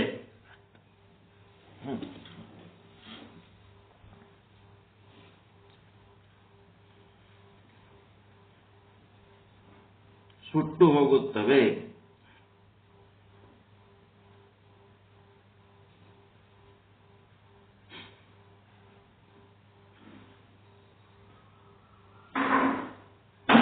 ಈ ಕಡೆ ಏನ್ ಬರೀತೀರಿ? ಪೂರ್ವ ಮತ್ತು ಉತ್ತರ ಸಮಸ್ತ ದುಷ್ಟ ಕರ್ಮಗಳ ಶೇಷ ವಾಸನೆಗಳು ಏನಾಗ್ತವೆ? ಈ ಕಡೆ ಬ್ರಹ್ಮಾಂಡ ಪಿಂಡಾಂಡಗಳಲ್ಲಿ ನೀವು ಬಂದು ಆ ಭಾವ ತಾಳಿದ್ರಿ ಅಂತಂದ್ರ ಶೇಷ ವಾಸನೆಗಳು ಉಳಿಯುತ್ತವೆ, ಬೆಳೆಯುತ್ತವೆ. ಅವು ಉಳಿತಾವ, ಉಳಿತಾವ, ಬೆಳಿತಾವ, ಇವೇ ದೊಡ್ಡದಾಗ್ತಾವ. ಅವಂಗೆ ಬೆಳಕುತ್ತ ಹೋಗದೆ ಕರ್ಮದ ಗಿಡ. ಪೂರ್ವದ ಸಮಸ್ತ ದುಷ್ಟ ಕರ್ಮಗಳ ಶೇಷ ವಾಸನೆಗಳು ಉಳಿಯುತ್ತವೆ, ಬೆಳೆಯುತ್ತವೆ. ಅದರಂತೆ ಉತ್ತರದ ಸಮಸ್ತ ಮುಂದೆ ನೀವು ಹಿಂದೆ ಏನ್ ಮಾಡಿರ್ತೀರಿ ಅವೇ ಎಳೆಲಿಂತೆ ಮುಂದೆ ಬಟ್ಟಿ ಮಾಡೋದಿರ್ತದೆ. ಹಿಂದೆ ಮಾಡಿದ ಎಳೆಗಳು ಏನ್ ತಯಾರು ಮಾಡಿರಿ ಅವೇ ಎಳಿ ತಗೊಂಡು ಮುಂದೆ ಎಂತ ಬಟ್ಟಿ ತಯಾರಾಗ್ತದ ಅಂದ್ರೆ ಹಿಂದೆ ಮಾಡಿದ ಎಳಿಗಳಿಂದ ಮುಂದಿನ ಬಟ್ಟಿ ತಯಾರಾಗ್ತಾರೆ. ಎಳಿ ಮೊದಲು ತಯಾರಾಗ್ತಾವ, ಬಟ್ಟಿ ಮೊದಲು ತಯಾರಾಗ್ತಾವ್ರಿ. ಮತ್ತೆ ಎಂತ ಎಳಿ ತಯಾರು ಮಾಡಿರ್ತೀರಿ ಅಂತದೇ ಮುಂದೆ ಬಟ್ಟಿ ತಯಾರಾಗ್ತದೆ. ಅದೇ ಬಟ್ಟಿ ತೊಡಗೋಬೇಕಲ್ಲ ಮತ್ತ. ಅರವಿಂದ ಆಶ್ರಮದ ಮದರು ಮುಂದಿನ ಜನ್ಮದ ಶರೀರ ಹೆಂಗಿರ್ತದತ್ತು ಹೋಗಿ ನೋಡಿ ಬರ್ತಿದ್ದಳಂತ. ಇಲ್ಲಿ ಒಂದೊಂದು ಕರ್ಮ ಮಾಡಿದಂಗೆಲ್ಲ ಅಲ್ಲಿ ಮುಂದಿನ ಶರೀರಕ್ಕೆ ಮುಂದಿನ ಸಾರಿ ಈಗ ಹಳಿ ಮನೆಯಾಗಿದ್ದಕ್ಕೆ ಹೊಸ ಮನೆ ಬಿಲ್ಡಿಂಗ್ ನೋಡಿ ಬರ್ತಿರಿಲ್ಲ ಈಗ ಹೆಂಗಾಗ್ಯದಂತ. ಈಗ ಗೌರಮ್ಮ ಹೋಗಿ ಬರ್ತಾಳ್ರಿ ದಿನ ಮೊದಲೊಂದ್ ಮನ್ಯಾಗ ಅದರ ಈಗ ಮತ್ತೆ ಹೊಸ ಮನೆಗೆ ಹೋಗಿ ನೋಡಿ ಬರ್ತಾರಿಲ್ಲ. ಕಾಡಪ್ಪ ಅವ್ರ ಗೌರಮ್ಮ ಅವ್ರ ಮನೆ ಕಟ್ಲಕತ್ತಾರಲ್ವ, ನಮ್ಮ ಹೊಸ ಮನೆ ಹೆಂಗಿರ್ತದೆ. ಹಂಗ ಈ ಶರೀರ ಸಹಿತ ಈಗಿದ್ದು ಮನೆಯಾಗಿದ್ದು ಮುಂದಿನ ಮನೆ ಹೆಂಗಿರ್ತದ ನೋಡಂತ ಕೌಶಲ್ಯ ಬರ್ಬೇಕು ನಮಗ್. ಎಂತ ಕಂಪನಿ ಇಟ್ಟಂಗಿ ಹಾಕಿನಿ, ಎಂತ ಕಂಪನಿ ಸಿಮೆಂಟ್ ಹಾಕಿನಿ, ಎಂತ ಕಂಪನಿ ರಾಡ್ ಹಾಕಿನಿ, ಎಂತ ಕಂಪನಿ ಕಟ್ಟಿಗೆ ತಂದಿನಿ, ಇಲ್ಲಿ ಇಲ್ಲಿ ಇಲ್ಲಿ ಇಲ್ಲಿ ಏನು ಎಂತ ಕಂಪನಿ ಖರೀದಿ ಮಾಡ್ತೀರಿ ಅಂತ ಕಂಪನಿದೇ ಮುಂದೆ ತಯಾರಾಗ್ತದೆ. ಈಗಿದ್ದು ಮನ್ಯಾಗ ಇಲ್ಲಿ ಏನೇನ್ ಮಾಡ್ತೀರಿ ವ್ಯಾಪಾರ ಇದ್ರಲಿಂತ ಮುಂದಿನ ಮನೆ ತಯಾರಾಗ್ತದೆ. ಹೋಗಿ ಬರ್ತಿದ್ಳತ್ತ ಆ ಮನಿ ನೋಡಿ ಬರ್ತಿದ್ದಳತ್ತ ಹೆಂಗದ ಮನಿ ಅಂತ, ಎಷ್ಟು ಭವ್ಯ ಆಗ್ಯದ ಮನಿ ಅಂತ. ಅರ್ಥ ಸೂಕ್ಷ್ಮ ಅರ್ಥಗಳಿವೆಲ್ಲ ಹೆಂಗ್ ನೋಡ್ತಿರ್ತಾವಲ್ರಿ. ಅದು ಎಲ್ಲಿತ್ರಿ 40-60 ಪ್ಲಾಟ್ ಇತ್ತ, 80-90 ಇತ್ತ, ಯಾವ ಊರಾಗಿತ್ತು ಅಂತ ಹಿಂಗ್ ಕೇಳಿದ್ರಲ್ಲ. ಅದ್ರ ಅರ್ಥ ಏನು? ಮುಂದಿನ ಶರೀರ ನಂದು ಹೆಂಗಿರ್ಬಹುದು ಅಂತೇಳಿ ನೋಡ್ಲಕತ್ತೀನಿ ಅಂತಂದ್ರ ನಾ ಹಿಂದೆ ಮಾಡಿದ ಕೆಲಸಗಳನ್ನ ನಾನು ನೋಡ್ಕೊಂಡ್ರೆ ಮುಂದಿನ ಹೆಂಗಿರ್ತದ ಅಂತ ಗೊತ್ತಾಗ್ತದ ಅಂತ ಅದರ ಅರ್ಥ. ಅಲ್ಲಿ ಅವರು ಶ್ರದ್ಧಾಳುಗಳು ಅಂತ ಇರ್ತಾರೆ, ಅದನ್ನ ಬಣ್ಣ ಮಾಡಿ ಇನ್ನೊಂದಿಟ್ಟು ಹೇಳ್ತಾರೆ, ಹೋಗಿ ನೋಡಿ ಬರ್ತಿದ್ಳತ್ರಿ ಹಿಂಗಿರ್ತದತ್ರಿ ಹಂಗಿರ್ತದ. ನಮ್ಗೆ ಅರ್ಥ ಸಾಕು, ಅವ್ರ ವರ್ಣನೆಗಳು ಬೇಕಾಗಿಲ್ಲ, ನಮ್ಗೆ ವಿಶ್ಲೇಷಣೆ ಬೇಕಾಗಿಲ್ಲ. ಶ್ರದ್ಧಾಳುಗಳಿಗೆ ಏನಿರ್ತದೆ? ರೇಣುಕರ ಲಿಂಗದ ಗುಟ್ಟ್ಯಾರ ಅನ್ನೋನ ಆ ರೇಣುಕರ ಲಿಂಗದ ಗುಟ್ಟ್ಯಾರ ಅನ್ನೋದಕ್ಕೆ ಒಂದು ಶ್ರದ್ಧಾಳುಗಳು ಅದನ್ನೇ ಜಿದ್ದು ಮಾಡಿ ಸಾಧಿಸ್ಲಿಕ್ಕೆ ಓದ್ತಿರ್ತಾರೆ. ಲಿಂಗದ ಗುಟ್ಟ ರೇಣುಕರು ಒಬ್ಬರೇ ಲಿಂಗದ ಗುಟ್ಟಾರೆ, ಎಲ್ಲರೂ ಲಿಂಗದಾಗೆ ಹುಟ್ಟಿವಿ. ನೀವು ಲಿಂಗದಾಗೆ ಹುಟ್ಟಿರಿ, ನಾವು ಲಿಂಗದಾಗೆ ಹುಟ್ಟಿವಿ, ಎಲ್ಲರೂ ಲಿಂಗದಾಗೆ ಹುಟ್ಟಿವಿ. ಲಿಂಗೋದ್ಭವ, ಈ ಜೀವ ಇರೋದೇ ಲಿಂಗೋದ್ಭವ.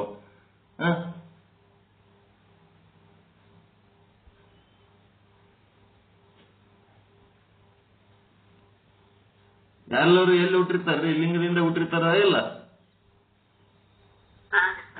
ಎಲ್ಲಿ ಹುಟ್ಟ್ಯಾರ, ಎಲ್ಲಿ ಬದುಕ್ಯಾರ, ಎಲ್ಲಿ ಸತ್ತಾರ ಅಂತಂದ್ರ ಬ್ರಹ್ಮನಲ್ಲೇ ಹುಟ್ಟುತ್ತಾರ, ಬ್ರಹ್ಮನಲ್ಲೇ ಬದುಕ್ತಾರ, ಬ್ರಹ್ಮನಲ್ಲೇ ಸಾಯ್ತಾರ. ರೇಣುಕರೊಬ್ಬರೇ ಹುಟ್ಟಾರ, ಅದೇ ಹಂಗ್ ಲಿಂಗದಾಗ ಹುಟ್ಟಿದ್ರು, ಅದೇ ಹಂಗ್ ಲಿಂಗದಾಗ ಹುಟ್ಟಿದ್ರು. ಅವ್ರ ಅಪ್ಪ ಯಾರು, ಇವ್ರ ಅಪ್ಪ ಯಾರು, ಇವ್ರ ಅಪ್ಪ ಇವರೇ ಅಂತೇಳಿ ಬಸವಣ್ಣವ್ರು ಒಂದು ವಚನದಾಗೂ ತಮ್ಮವ್ವ ಅಪ್ಪನ ಹೆಸರು ಬರೋದಿಲ್ಲ.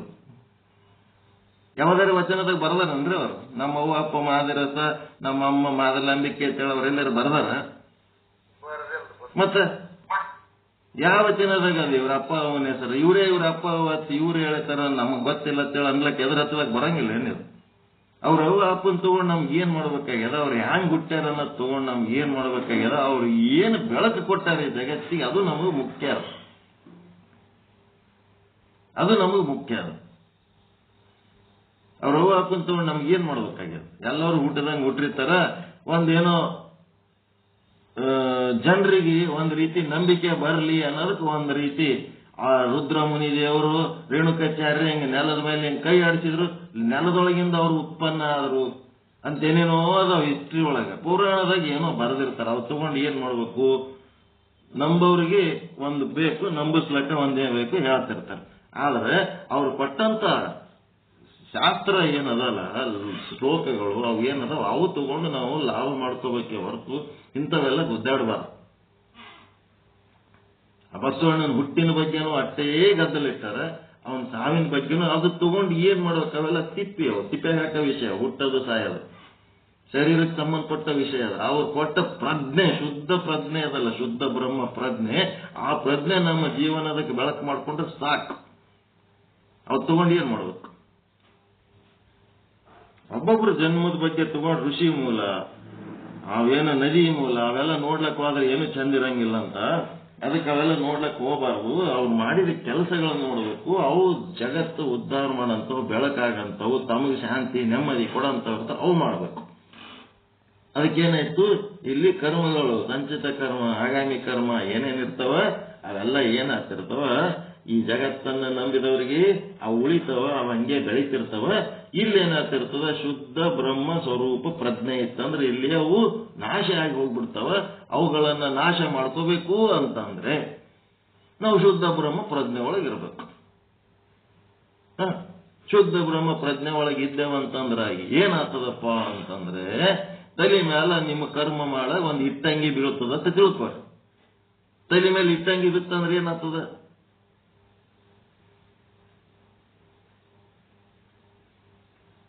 ನೀವು ಬ್ರಹ್ಮಾಂಡ ಜಗತ್ತಿನ ಪ್ರಜ್ಞೆ ಒಳಗ, ಸಂಸಾರ ಪ್ರಜ್ಞೆ ಒಳಗಿದ್ರಿ ಅಂತಂದ್ರೆ ನಿಮ್ಮ ತಲೆ ಮೇಲೆ ಒಂದು ಇಟ್ಟಂಗಿ ಬೀಳೋದದ. ನಿಮ್ ಕರ್ಮದಾಗ ನೀವು ಯಾರದ ತಲೆ ಮೇಲೆ ಕಲ್ಲು ಹಾಕಿ ಬಂದಿರಿ, ಅದಕ್ಕೆ ನಿಮ್ ತಲೆ ಮೇಲೆ ಒಂದು ಕಲ್ಲು ಬೀಳೋದದ. ಕಲ್ಲು ಬಿತ್ತಂದ್ರೆ ನಿಮ್ ತಲೆ ಏನಾಗ್ತದ, ತಲೆ ಮೇಲೆ ಕಲ್ಲು ಬಿದ್ರೆ ಏನಾಗ್ತದ ಅಂದ್ರೆ ಗಪ್ಪು ಕೂತ್ರು ಹಿಂಗೆ ಗಪ್ಪು ಕುಂದಿರ್ತೀರ. ನಿಮ್ ತಲೆ ಮೇಲೆ ಕಲ್ಲು ಹಾಕ್ಬೇಕ ಏನ್ ಯಾರ? ತಲೆ ಮೇಲೆ ಕಲ್ಲು ಹಾಕಿದಾಗೆ ಗೊತ್ತಾಗ್ತದ್ರಿ. ಕಲ್ಲು ಹಾಕ್ಲಿಲ್ಲ ಅಂತಂದ್ರೆ ಹೆಂಗ್ ಗೊತ್ತಾಗ್ತದ ಅಂತೇಳಿ ಗಪ್ ಕುಂದ ಅದ್ ಹೆಂಗ್ ಗೊತ್ತಾಗ್ತದ್ರಿ ಅಂತಂತೀರ ಏನು? ತಲೆ ಮೇಲೆ ಕಲ್ಲು ಬಿದ್ರೆ ಏನಾಗ್ತದ? ತಲೆ ಹೊಡಿತದ. ತಲೆ ಹೊಡೆದ್ರೆ ರಕ್ತ ಬರ್ತದ. ಈಗ ಏನಾಗ್ತದ, ತಲೆ ಮೇಲೆ ಕಲ್ಲು ಬೀಳೋ ಟೈಮ್ನೊಳಗೆ ನೀವು ಶುದ್ಧ ಬ್ರಹ್ಮ ಪ್ರಜ್ಞೆ ಒಳಗಿದ್ರೆ ಆ ಕರ್ಮ ಅನುಭವಿಸ್ತೀರಿ. ಆದ್ರೆ ಹೆಂಗಂದ್ರೆ ಒಂದು ತಲೆದಿಂಬು ಬೀಳ್ತದ ತಲೆ ಮೇಲೆ ಅಷ್ಟೇ. ತಕ್ಕೆನೋ ತಲೆದಿಂಬು ತಲೆ ಮೇಲೆ ಬೀಳುತ್ತದೆ. ಬೀಳುತ್ತದೆ, ಆದ್ರೆ ಡ್ಯಾಮೇಜ್ ಇರಂಗಿಲ್ಲ. ಡ್ಯಾಮೇಜ್ ಏನದ, ಮಿನಿಮಮ್ ಡ್ಯಾಮೇಜ್. ಸಣ್ಣದೊಂದು ಹಳ್ಳ ಬಡಿದ್ರೆ ಸತ್ತೋತಾನ ಮನುಷ್ಯ. ಸಣ್ಣದೊಂದು ಎಮ್ಮಿಕರ ಇರಿದ್ರೆ ಸತ್ತೋತಾನ ಮನುಷ್ಯ. ಎಮ್ಮಿಕರದ ಮೈ ಒಳಗ ಈ ಮನುಷ್ಯಗಿರೋ ಶಕ್ತಿ 10 ಪಟ್ಟು ಶಕ್ತಿ ಇರ್ತದ. ಅದು ಹಿಡಿದ್ರೆ ಸತ್ತೋತಾನ ಮನುಷ್ಯ. ಆದ್ರೂ ಸಾವಿರಾರು ಎಮ್ಮಿ ಸಾಕಂತ ಶಕ್ತಿ ಅದ ಅವನಿಗೆ. ಹಂಗ ನೀನ್ ಮಧ್ಯಾಹ್ನ ಬಡ ಬಂದ ಮಾತು ತಿಳ್ಕೊಂಡೆ, ಮಳಿ ಹನಿ ಉದುರ್ಲಕತ್ತಿತ್ತು, ಕಾಲ್ ಹಸಿ ಇತ್ತು, ಆ ಮ್ಯಾಟಿನ ಮೇಲೆ ಕಾಲಿಟ್ಟೆ. ಮ್ಯಾಟಿನ ಮೇಲೆ ಕಾಲಿಟ್ರೆ ಅದು ಮ್ಯಾಟ್ ಜಾರಿ ಬಿಡ್ಬೇಕಾ? ಜಾರ್ ಧಾಪತ್ ಬಿದ್ಬಿಟ್ಟು ಏನೇನೋ ಪೆಟ್ಟಾಗಿ ಕಣ್ಣಿಗೆ ಚಕ್ರ ಬಂದು ಏನೇನೋ ಆಯ್ತು. ನೋಡ್ತೀನಿ ಎದ್ದು ನಿಂದಿರ್ಲಕ್ ಬರ್ತದ, ಎಲ್ಲ ಓಕೆ ಅದ, ಏನ್ ಡ್ಯಾಮೇಜ್ ಗಿಮೇಜ್ ಏನಾಗಿಲ್ಲ. ಮೈ ಎಲ್ಲ ಬ್ಯಾನಿ, ಒಂದಿಟ್ಟು ಮೊಳಕಾಲಿಗೆ ನೋವು ಹುಣ್ಣು ಆಗ್ಯದ, ಆಯ್ತು ಅದಕ್ಕೊಂದಿಟ್ಟು ಸ್ಪ್ರೇ ಮಲ ಮಚ್ಚ ಮುಗಿದ. ಇದೇ ನಾವು ಶುದ್ಧ ಬ್ರಹ್ಮ ಪ್ರಜ್ಞೆ ಬಿಟ್ಟು ಬೇರೆ ಎದುರಾಗ ಇದ್ದೇವಂತಂದ್ರ ಸಣ್ಣದು ಬಿದ್ರೆ ದೊಡ್ಡ ಪೆಟ್ಟಾಗಿಬಿಡುತ್ತೆ. ಇಷ್ಟರಾಗೆ ನಮಗೆ ದಾಟಿಸಿದೆಲ್ಲಪ್ಪ ದೇವ್ರೆ ಧನ್ಯವಾದ ಅನ್ಕೋತಿರ್ಬೇಕು. ಹೆಂಗಾರೆ ಮಾಡ್ಲಿ ಉಳ್ದಿನೇನದು ಅಹಂಕಾರನೂ ಬೇಡ. ಏನಾಗ್ಯದ, ಸ್ವಲ್ಪರಾಗೆ ಆಗ್ಯದ, ಇಷ್ಟಕ್ಕೆ ಥ್ಯಾಂಕ್ ಯು ಅಪ್ಪ, ಇಲ್ಲಂದ್ರೆ ಇನ್ನ ಎಂಥದಾತಿತ್ತೋ ಏನೋ. ಪರಮಾತ್ಮ ನಿನ್ನ ಪ್ರಜ್ಞೆಯಲ್ಲಿದ್ದದ ಕೀಟಕ್ಕೆ ಧನ್ಯವಾದ. ಸಣ್ಣದೊಂದು ಪೆಟ್ಟು ಕೊಟ್ಟು ನಮ್ಗೆ ಹುಷಾರು ಮಾಡಿದಿ. ಪ್ರತಿ ಸಲ ಪೆಟ್ಟು ಕೊಟ್ಟಾಗ ಪರಮಾತ್ಮನ ಪ್ರಜ್ಞೆಯಲ್ಲಿರು ನೀನು ಅಂತೇಳಿ ಪೆಟ್ಟು ಕೊಡ್ತಿರ್ತಾನ. ಪರಮಾತ್ಮನ ಪ್ರಜ್ಞೆಯಲ್ಲಿರು ನೀನು ಅಂತ ಪೆಟ್ಟು ಕೊಡ್ತಿರ್ತಾನ. ನಿನ್ನ ಪ್ರಜ್ಞೆ ಎಲ್ಲಿರ್ಬೇಕು, ಪರಮಾತ್ಮನ ಕಡೆ ಇರ್ಬೇಕು. ಯಾಕೆ ಕೊಟ್ಟ ಅದನ್ನು ಗೊತ್ತಾಯ್ತು ನನಗೆ, ಅದನ್ನು ಗೊತ್ತದ ನನಗೆ. 3 ಲಕ್ಷ ರೂಪಾಯಿ ಹೊಲಕ್ಕೆ ರೊಕ್ಕ ಇಸ್ಕೊಂಡನ, ಅವನ ಬಗ್ಗೆ ಮಧ್ಯಸ್ಥಿಕೆ ವಹಿಸಿದವರು ಮಾತಾಡಿದ್ರು. ಅವ್ರ ಸಂಗಟ ಮಾತಾಡಾಗ ಅವನಿಗೆ ಬೈದೆ, ನೀ ಪರಮಾತ್ಮನ ಪ್ರಜ್ಞೆಯಲ್ಲಿ ಇದ್ದವನಿಗೆ ಅವನಿಗೆ ಯಾಕೆ ಬೈತಿದಿ? ನೀನ್ ಹೊಲ ಬರೋ ಟೈಮ್ನಾಗ ಬರ್ತದ, ಬರೋದಿದ್ದಿದ್ದಿಲ್ಲ. ನೀನ್ ರೊಕ್ಕ ಮಿಂಡ್ರಿ ಹುಟ್ಟಿತ್ತಂದ್ರೆ ಹೋಗಿರ್ತದ, ರೊಕ್ಕ ನೀ ದುಡ್ದಿದ್ದಿತ್ತಂದ್ರೆ ನಿನಗೆ ಬಂದೇ ಬರ್ತದ. ಪರಮಾತ್ಮನ ಪ್ರಜ್ಞೆಯಲ್ಲಿರು ಅಂತೇಳಿ ಒಂದು ಎಚ್ಚರಿಕೆ. ಬೈಬೇಡ, ಯಾರಿಗೆ ಬೈಬೇಡ. ಅವನಿಗೆ ಒಂದು ಅರ್ಧ ತಾಸು ಫೋನ್ ಮಾಡಿ ಬೈದದ್ದಕ್ಕೆ ಹಿಂಗಾಯ್ತು. ಅದಕ್ಕೆ ಪೆಟ್ಟು ಕೊಟ್ಟ. 10 ನಿಮಿಷನಾಗ ರಿಸಲ್ಟ್ ಬರ್ತದ ನನಗೆ, ಟಿಮ್ ಅಂತದು. ನನ್ನ ಪ್ರಜ್ಞೆ ಒಳಗಿರು ನೀನು. ನಿನ್ನ ಜೀವನ ನಿನ್ನ ನಾನು ಕಾಪಾಡ್ತೀನಿ, ನಿನ್ನನ್ನು ನಾನು ರಕ್ಷಣೆ ಮಾಡ್ಲಕತ್ತೀನಿ. ನೀನು ನನ್ನ ಪ್ರಜ್ಞೆಯಲ್ಲಿರು, ಉಳಿದದ್ದೆಲ್ಲ ಬದಿಗಿಟ್ಟಿರು. ಅವೆಲ್ಲ ಬದಿಗಿಟ್ಟು ನೀ ನನ್ನ ಪ್ರಜ್ಞೆಯಲ್ಲಿರು, ನಿಂದೆಲ್ಲ ಜೀವನ ಚಂದ ಮಾಡ್ತೀನಿ.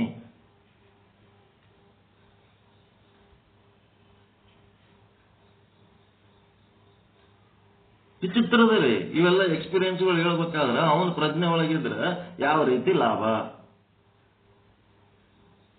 ಅವಾಗ ಕರೋನಾ ಬರೋದಕ್ಕಿಂತ ಮೊದಲು ಹೆಲ್ತ್ ಬಹಳ ಅಪ್ಸೆಟ್ ಆಗಿತ್ತು ನನಗೆ.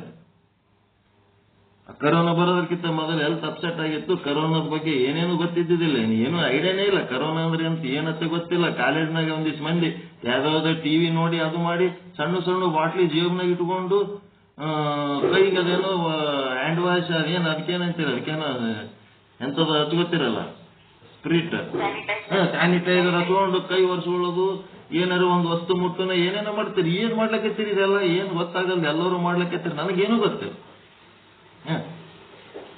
ಗೊತ್ತಿಲ್ಲ. ಏನಿಲ್ಲ ಸರ್, ಏನ್ ನೀವು ಅದು ತಗೊಂಡು ಯಾಕೆ ತಲೆ ಕೆಡಿಸ್ಕೋತೀರಿ, ಆರಾಮಿರ್ರಿ, ನಮಗೆ ತಲೆ ಕೆಟ್ಟದ ನಾವು ಮಾಡ್ಲಕತ್ತೀವಿ ಅಂತ ಅಂದ್ರು. ಆಯ್ತಪ್ಪ ಅಂದ್ರೆ ಮುಂದೆ ಅವೆಲ್ಲ ಟಿವಿಯಾಗ ಅದು ಗೊತ್ತಾದ್ಮೇಲೆ ಎಲ್ಲ ಗೊತ್ತಾಯ್ತು. ಆ ಟೈಮ್ನೊಳಗೆ ನಮ್ದು ಇನ್ಸ್ಪೆಕ್ಷನ್, ದೊಡ್ಡ ಇನ್ಸ್ಪೆಕ್ಷನ್ ಅದು. ನಮ್ಮ ಕಾಲೇಜಿಗೆ ಗ್ರೇಡ್ ಕೊಡೋಂಥದ್ದು ABCD ಅಂತ ಗ್ರೇಡ್ ಕೊಡೋ ಟೈಮ್ನೊಳಗೆ ನಮ್ಮ ಕಾಲೇಜಿನೊಳಗೆ ಏನಾಯ್ತು, ನನ್ನ ಹೆಲ್ತ್ ಅಪ್ಸೆಟ್ ಆಗ್ಯದ. ನಾನು ಲೀವ್ ಬೇಕು ಅಂತೇಳಿ ಪ್ರಿನ್ಸಿಪಾಲ್ ಕೇಳಕ್ ಹೋದ್ರೆ ಲೀವ್ ಯಾರಿಗೆ ಕೊಡಂಗಿಲ್ಲ, ನಮ್ದು ಇನ್ಸ್ಪೆಕ್ಷನ್ಗೆ ಎಲ್ಲರೂ ಇರ್ಬೇಕಾಗ್ತದೆ ಕಾಲೇಜ್ನಾಗ ಅಂತೇಳಿ ಲೀವ್ ಲೆಟರ್ ಹಚ್ಚಿ ಬಿಸಾಕ್ಬಿಟ್ರು. ಲೀವ್ ಲೆಟರ್ ಲೀವ್ ಕೊಡಲ್ಲ, ಅದು ಕೊಡಲ್ಲ, ಇದು ಕೊಡಲ್ಲ ಅಂತ ಬಿಸಾಕಿ. ಆ ಲೀವ್ ಲೆಟರ್ ಬಿಸಾಕಿದ್ದಕ್ಕೂ ಕಾರಣ ಅದ. ಅಲ್ಲಿ ಏನಂತಾರೆ, ಇನ್ಸ್ಪೆಕ್ಷನ್ಗೆ ಅವೆಲ್ಲ ಕಾಗದ ಪತ್ರ 5 ವರ್ಷನೂ ಪೇಪರ್ಸ್ ಎಲ್ಲ ತಯಾರು ಮಾಡ್ಬೇಕು. ಇದ್ರೆ ಸರಿ, ಇಲ್ಲಾಂದ್ರೆ ತಯಾರು ಮಾಡಿ ಆ ಫೈಲ್ ರೆಡಿ ಮಾಡಿ ಅವ್ರಿಗೆಲ್ಲ ಮಾಡಿ ಕೊಡ್ಬೇಕು. ಅಂಥದ್ದು ಮಾಡಾಗ ಲೀವ್ ಲೆಟರ್ ಬಿಸಾಕ್ಬಿಟ್ರು. ಬಿಸಾಕಿದಾಗ ನನಗೆ ಆರಾಮಿಲ್ಲ ಅಂದ್ರೂ ಹಿಂಗ್ ಮಾಡಿದ್ರಲ್ಲ ಭಯಂಕರ ದುಃಖ ಆಗಿತ್ತು. ದುಃಖ ಆಗಿ 3ನೇ ದಿವಸಕ್ಕೆ ನರೇಂದ್ರ ಮೋದಿ ಲಾಕ್ಡೌನ್ ಮಾಡಿ 55 ದಿವಸ ಮನೆಗೆ ಕೂತೇವೆ. ಆರಾಮಾಗಿ ಮತ್ತೆ SSR ಜಡ್ ಬಂದೋಯ್ತು.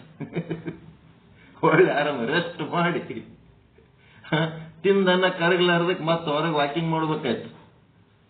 55 ದಿವಸ ಇದೇನಪ್ಪ, ಪ್ರಿನ್ಸಿಪಾಲ್ ಕೊಡ್ಲಿಲ್ಲ ಅಂತಂದ್ರು ಮ್ಯಾಲಿಂದ ಹೆಂಗಿದು ಕೆಲಸ? How it is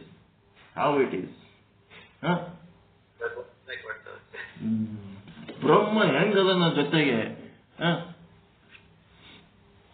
textile department ಬಂದ್ ಆಗ್ಯದ ಅಂತೇಳಿ 4 ವರ್ಷಲಿಂತ ಪ್ರೆಸಿಡೆಂಟ್ ಅಂದ ಅಲ್ಲಿ ಅವ್ರ ನಡಬರ್ಕಿನ ಅಧಿಕಾರಿಗಳು ಕೂಡ ಏನೋ ಮಾಡ್ಯಾರ. ನಂದು 4 ವರ್ಷದ ಇನ್ಕ್ರಿಮೆಂಟ್ ಬಂದ್ ಮಾಡ್ಯಾರ. ಬಂದ್ ಮಾಡಿ ಒಂದು 2-3 ಲಕ್ಷ ರೂಪಾಯಿ ಲಾಸೇ ಮಾಡಕತ್ತಾರ. ಯಾಕೆ ಮಾಡಕತ್ತೀರಿ ಇದು ಯಾಕೆ? ನನಗೆ ಲಾಸ್ಟಿಗೆ ಇನ್ಕ್ರಿಮೆಂಟ್ ನೀವು ದೊಡ್ಡ ನಂದು ಇನ್ಕ್ರಿಮೆಂಟ್ ಮೇಲೆ ಡಿಪೆಂಡ್ ಆಗಿ ಕೊನೆಯ ಇನ್ಕ್ರಿಮೆಂಟಿನ ರೇಟ್ ಮೇಲೆ ನಮಗೆ ಗ್ರ್ಯಾಚ್ಯುಟಿ ಫಿಕ್ಸ್ ಆಗ್ತದ. 4 ಇನ್ಕ್ರಿಮೆಂಟ್ ಕಡಿಮೆ ಆದವು ಅಂದ್ರೆ ಲಾಸ್ಟಿಂದ ನಮ್ ಗ್ರ್ಯಾಚ್ಯುಟಿ ಲೆಕ್ಕ ತಪ್ಪಾಗ್ತದ, ಹೆಂಗ್ ಮಾಡ್ಬೇಕು ಅಂತೇಳಿ ಲೆಟರ್ ಬರೆದು, ನೀನೇನ್ ಪ್ರಯತ್ನ ಮಾಡಿದ್? ಬರೀ ಅವ್ರಿಗೆ ಇವ್ರಿಗೆ ಬಾಯಿಲೆ ಮಾತಾಡ್ತಿದ್, ಒಂದು ಲೆಟರ್ ಬರ್ರಿ ಅಂತ ಅಂದದಕ್ಕೆ ನಾನು ಲೆಟರ್ ಬರ್ದೇನೆ ಅಷ್ಟೇ. ಲೆಟರ್ ಸಹಿತ ಇಲ್ಲಿ ತನ ಬರೋದಿಲ್ಲ. 4 ವರ್ಷ ಆದ್ರೂ ಬರ್ದೇ ಇಲ್ಲ. ಸೋಮ್ ಕೂತೇನೆ. ಪರಮಾತ್ಮ ಅದನ್ನ ಕಾಪಾಡ್ತಾನ. ಏನೇನೋ ಮಾಡಿ ಗದ್ದಲ ಮಾಡಿದ್ರು. ಈಗ ಒಮ್ಮೆ 55,000 ಇದ್ದದ್ದು 72,000 ರೂಪಾಯಿ ಪಗಾರ ಹೆಚ್ಚು ಮಾಡಿಬಿಟ್ರು ಮ್ಯಾನೇಜ್ಮೆಂಟ್. ಎಲ್ಲರಿಗೂ ಪಗಾರ ಹೆಚ್ಚು ಮಾಡಿ,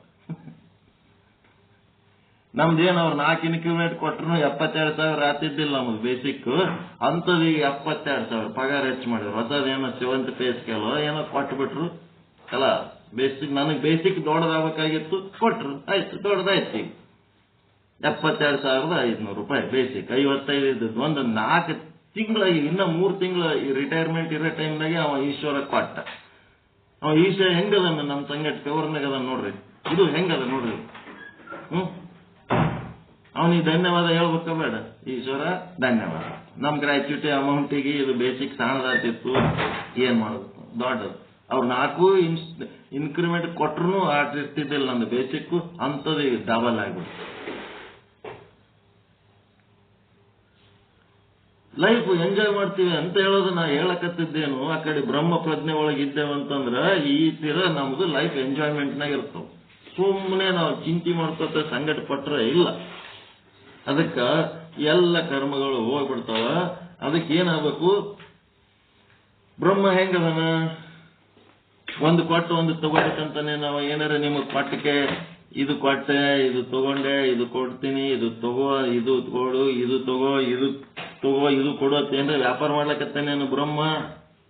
ಕೊಟ್ಟದ್ ಲಾಸ್ ಆಯ್ತಂತಂದ್ನೇನು ಏನಾರ ಪರಮಾತ್ಮನ ನೆನೆಸ್ಲಾರ್ದೆ ಕೋಟಿ ಕೋಟಿ ಜೀವಿಗಳು ಹಂಗೆ ತಿಂದು ಉಂಡು ಬೆಳಿಲಕತ್ತ ಅವ ಏನಾರೆ ನನಗೆ ಇವರಿಗೆಲ್ಲ ಕೂಳು ಹಾಕಿದ್ ಲಾಸ್ ಆಯ್ತು ಅಂದನೇನು ಅವನು? ಮನೆಗೆ ಒಂದು ಮಗ ದುಡಿಲಾರ್ದಿತ್ತಂತಂದ್ರೆ ಇದಕ್ಕೆ ಹಾಕಿದ ಕೂಳು ವೇಸ್ಟ್ ಅಂತೇಳಿ ನಾವು ಅಂತೀವಿ. ಅವ ಪರಮಾತ್ಮ ಎಂದರೆ ಅಂತದ್ ಅಂದನೇನು ಅವನು? ಹೆಂಗದನು? ಲಾಭ ನಷ್ಟ ಅಂತಂದ್ರೆ ಲೆಕ್ಕ ಹಾಕೇನೇನ್ರಿ ಅವನು ಪರಮಾತ್ಮ? ದುಷ್ಟರಿಗೆ ಶಿಷ್ಟರಿಗೆ ಎಲ್ಲರಿಗೆ ಸಮಾನವಾಗಿ ನೋಡ್ಲಕತ್ತನ ಇಲ್ಲ ಅವ ನಿರ್ವ್ಯಾಪಾರಿ ಅದನ್ನ ಇಲ್ಲ.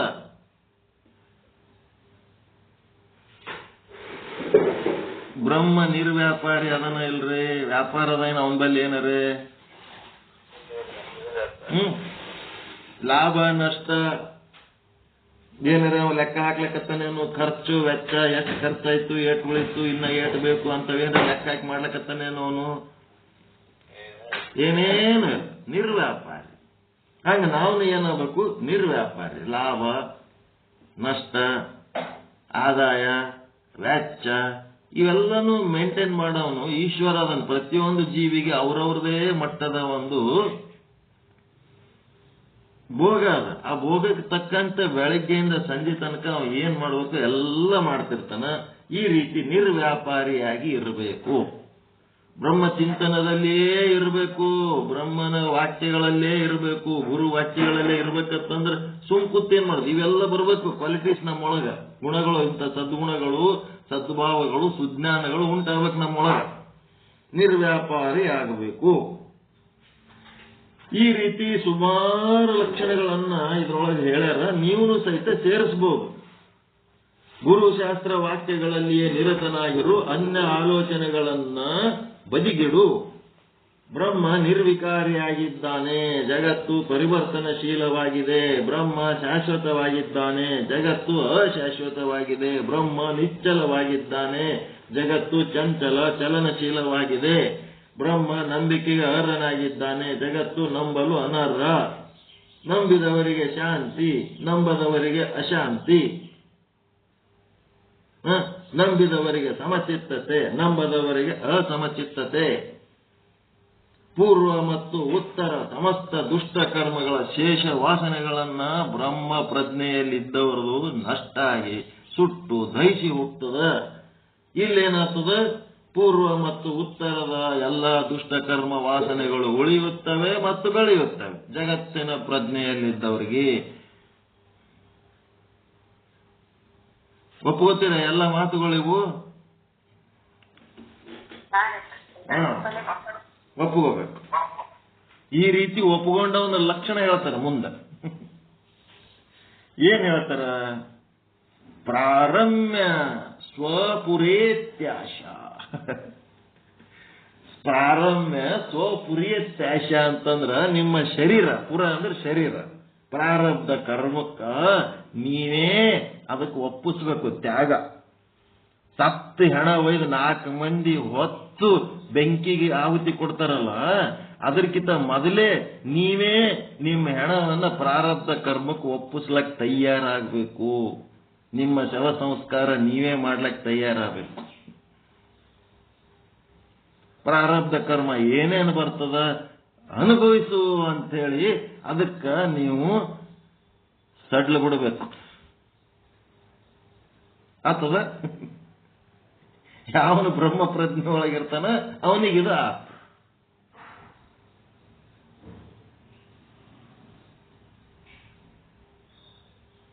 ಬ್ರಹ್ಮ ಪ್ರಜ್ಞೆ ಒಳಗಿದ್ದವನಿಗೆ ಇದು ಆಗ್ತದೆ. ವೇದ ಧರ್ಮ ಗುರುಗಳು. ನನಗೆ ಇನ್ನು ಸ್ವಲ್ಪ ದಿವಸದೊಳಗೆ ಕುಷ್ಠರೋಗ ಬರ್ತದ ಅಂತ ಗೊತ್ತಾಯ್ತು.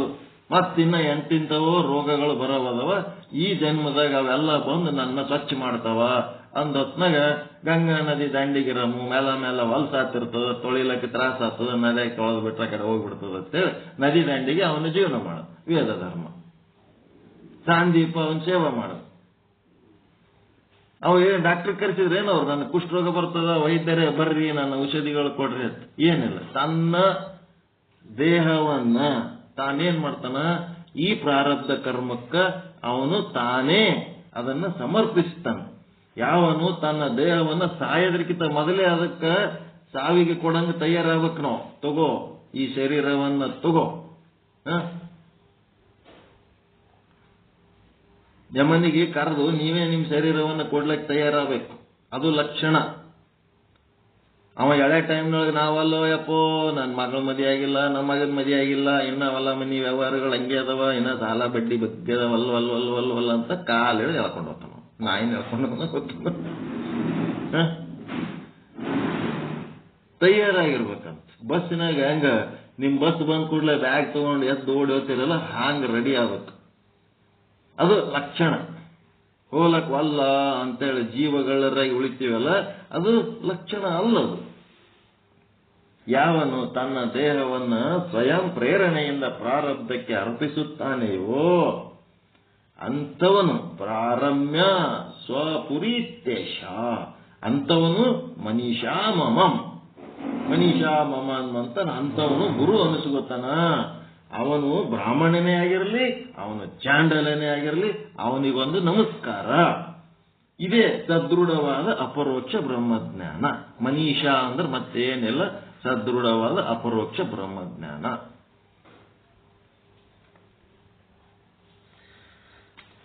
ಮೂರನೇ ಶ್ಲೋಕ ಮುಗಿತು.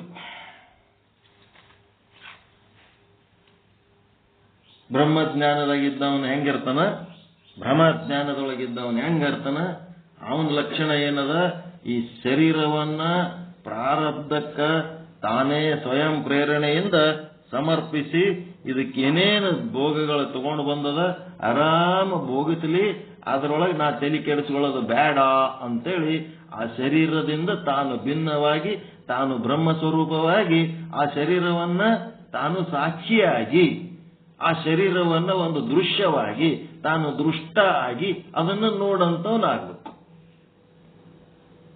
ಶರೀರದೊಳಗೆ ಹೊಕ್ಕೊಂಡು ಅಯ್ಯೋ ಹಿಂಗಾಯ್ತು ಹಂಗಾಯ್ತು ಅನ್ನೋದಿಲ್ಲ, ಅದರದ್ದು ದೃಷ್ಟ ಆಗಿ ನೋಡ್ಬೇಕು. ನಿನ್ನ ಶರೀರ ಬಿತ್ತು, ನಾ ದೃಷ್ಟ ಆಗಿ ನೋಡಿದೆ. ಯಾಕೆ ಬಿತ್ತಿದು? ಇದು ಎಲ್ಲೋ ಒಂದ್ ಕಡೆ ಬಿದ್ದು ಬಂದದ, ಇದೇನೋ ತಪ್ಪು ಮಾಡಿದ, ಅದಕ್ಕೆ ಬಿತ್ತು. ಏನಾರ ಒಂದು ಯಾರಿಗಾರ ಬೈದೀವಿ ಅಂದೀವಿ ಅಂತಂದ್ರ ಇದಕ್ಕೊಂದು ಏನಾರ ಆತದ ತಿಳ್ಕೋಬೇಕು.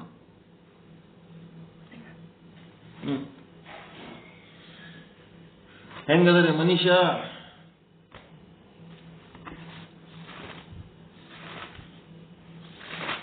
ಎಕಡೆ ವಿಚಾರ ಸಾಗರ, ವಿಚಾರ ಸಾಗರದ ಭಾಗ ಹೌದಾ ಅಲ್ಲ ಇದು? ಮನೀಷಾ ಮಮ.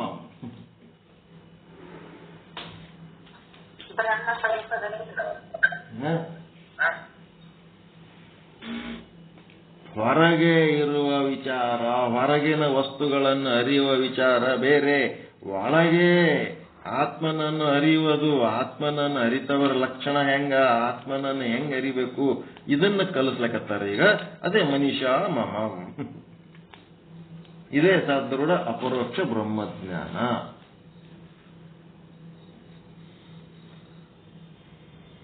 ಎಷ್ಟಾಯ್ತು ಟೈಮು? 8 ಆಗ್ಯದ. ಈಗ ಕರೆಕ್ಟ್ ಆಗ್ಯದ ನೋಡ್ರಿ.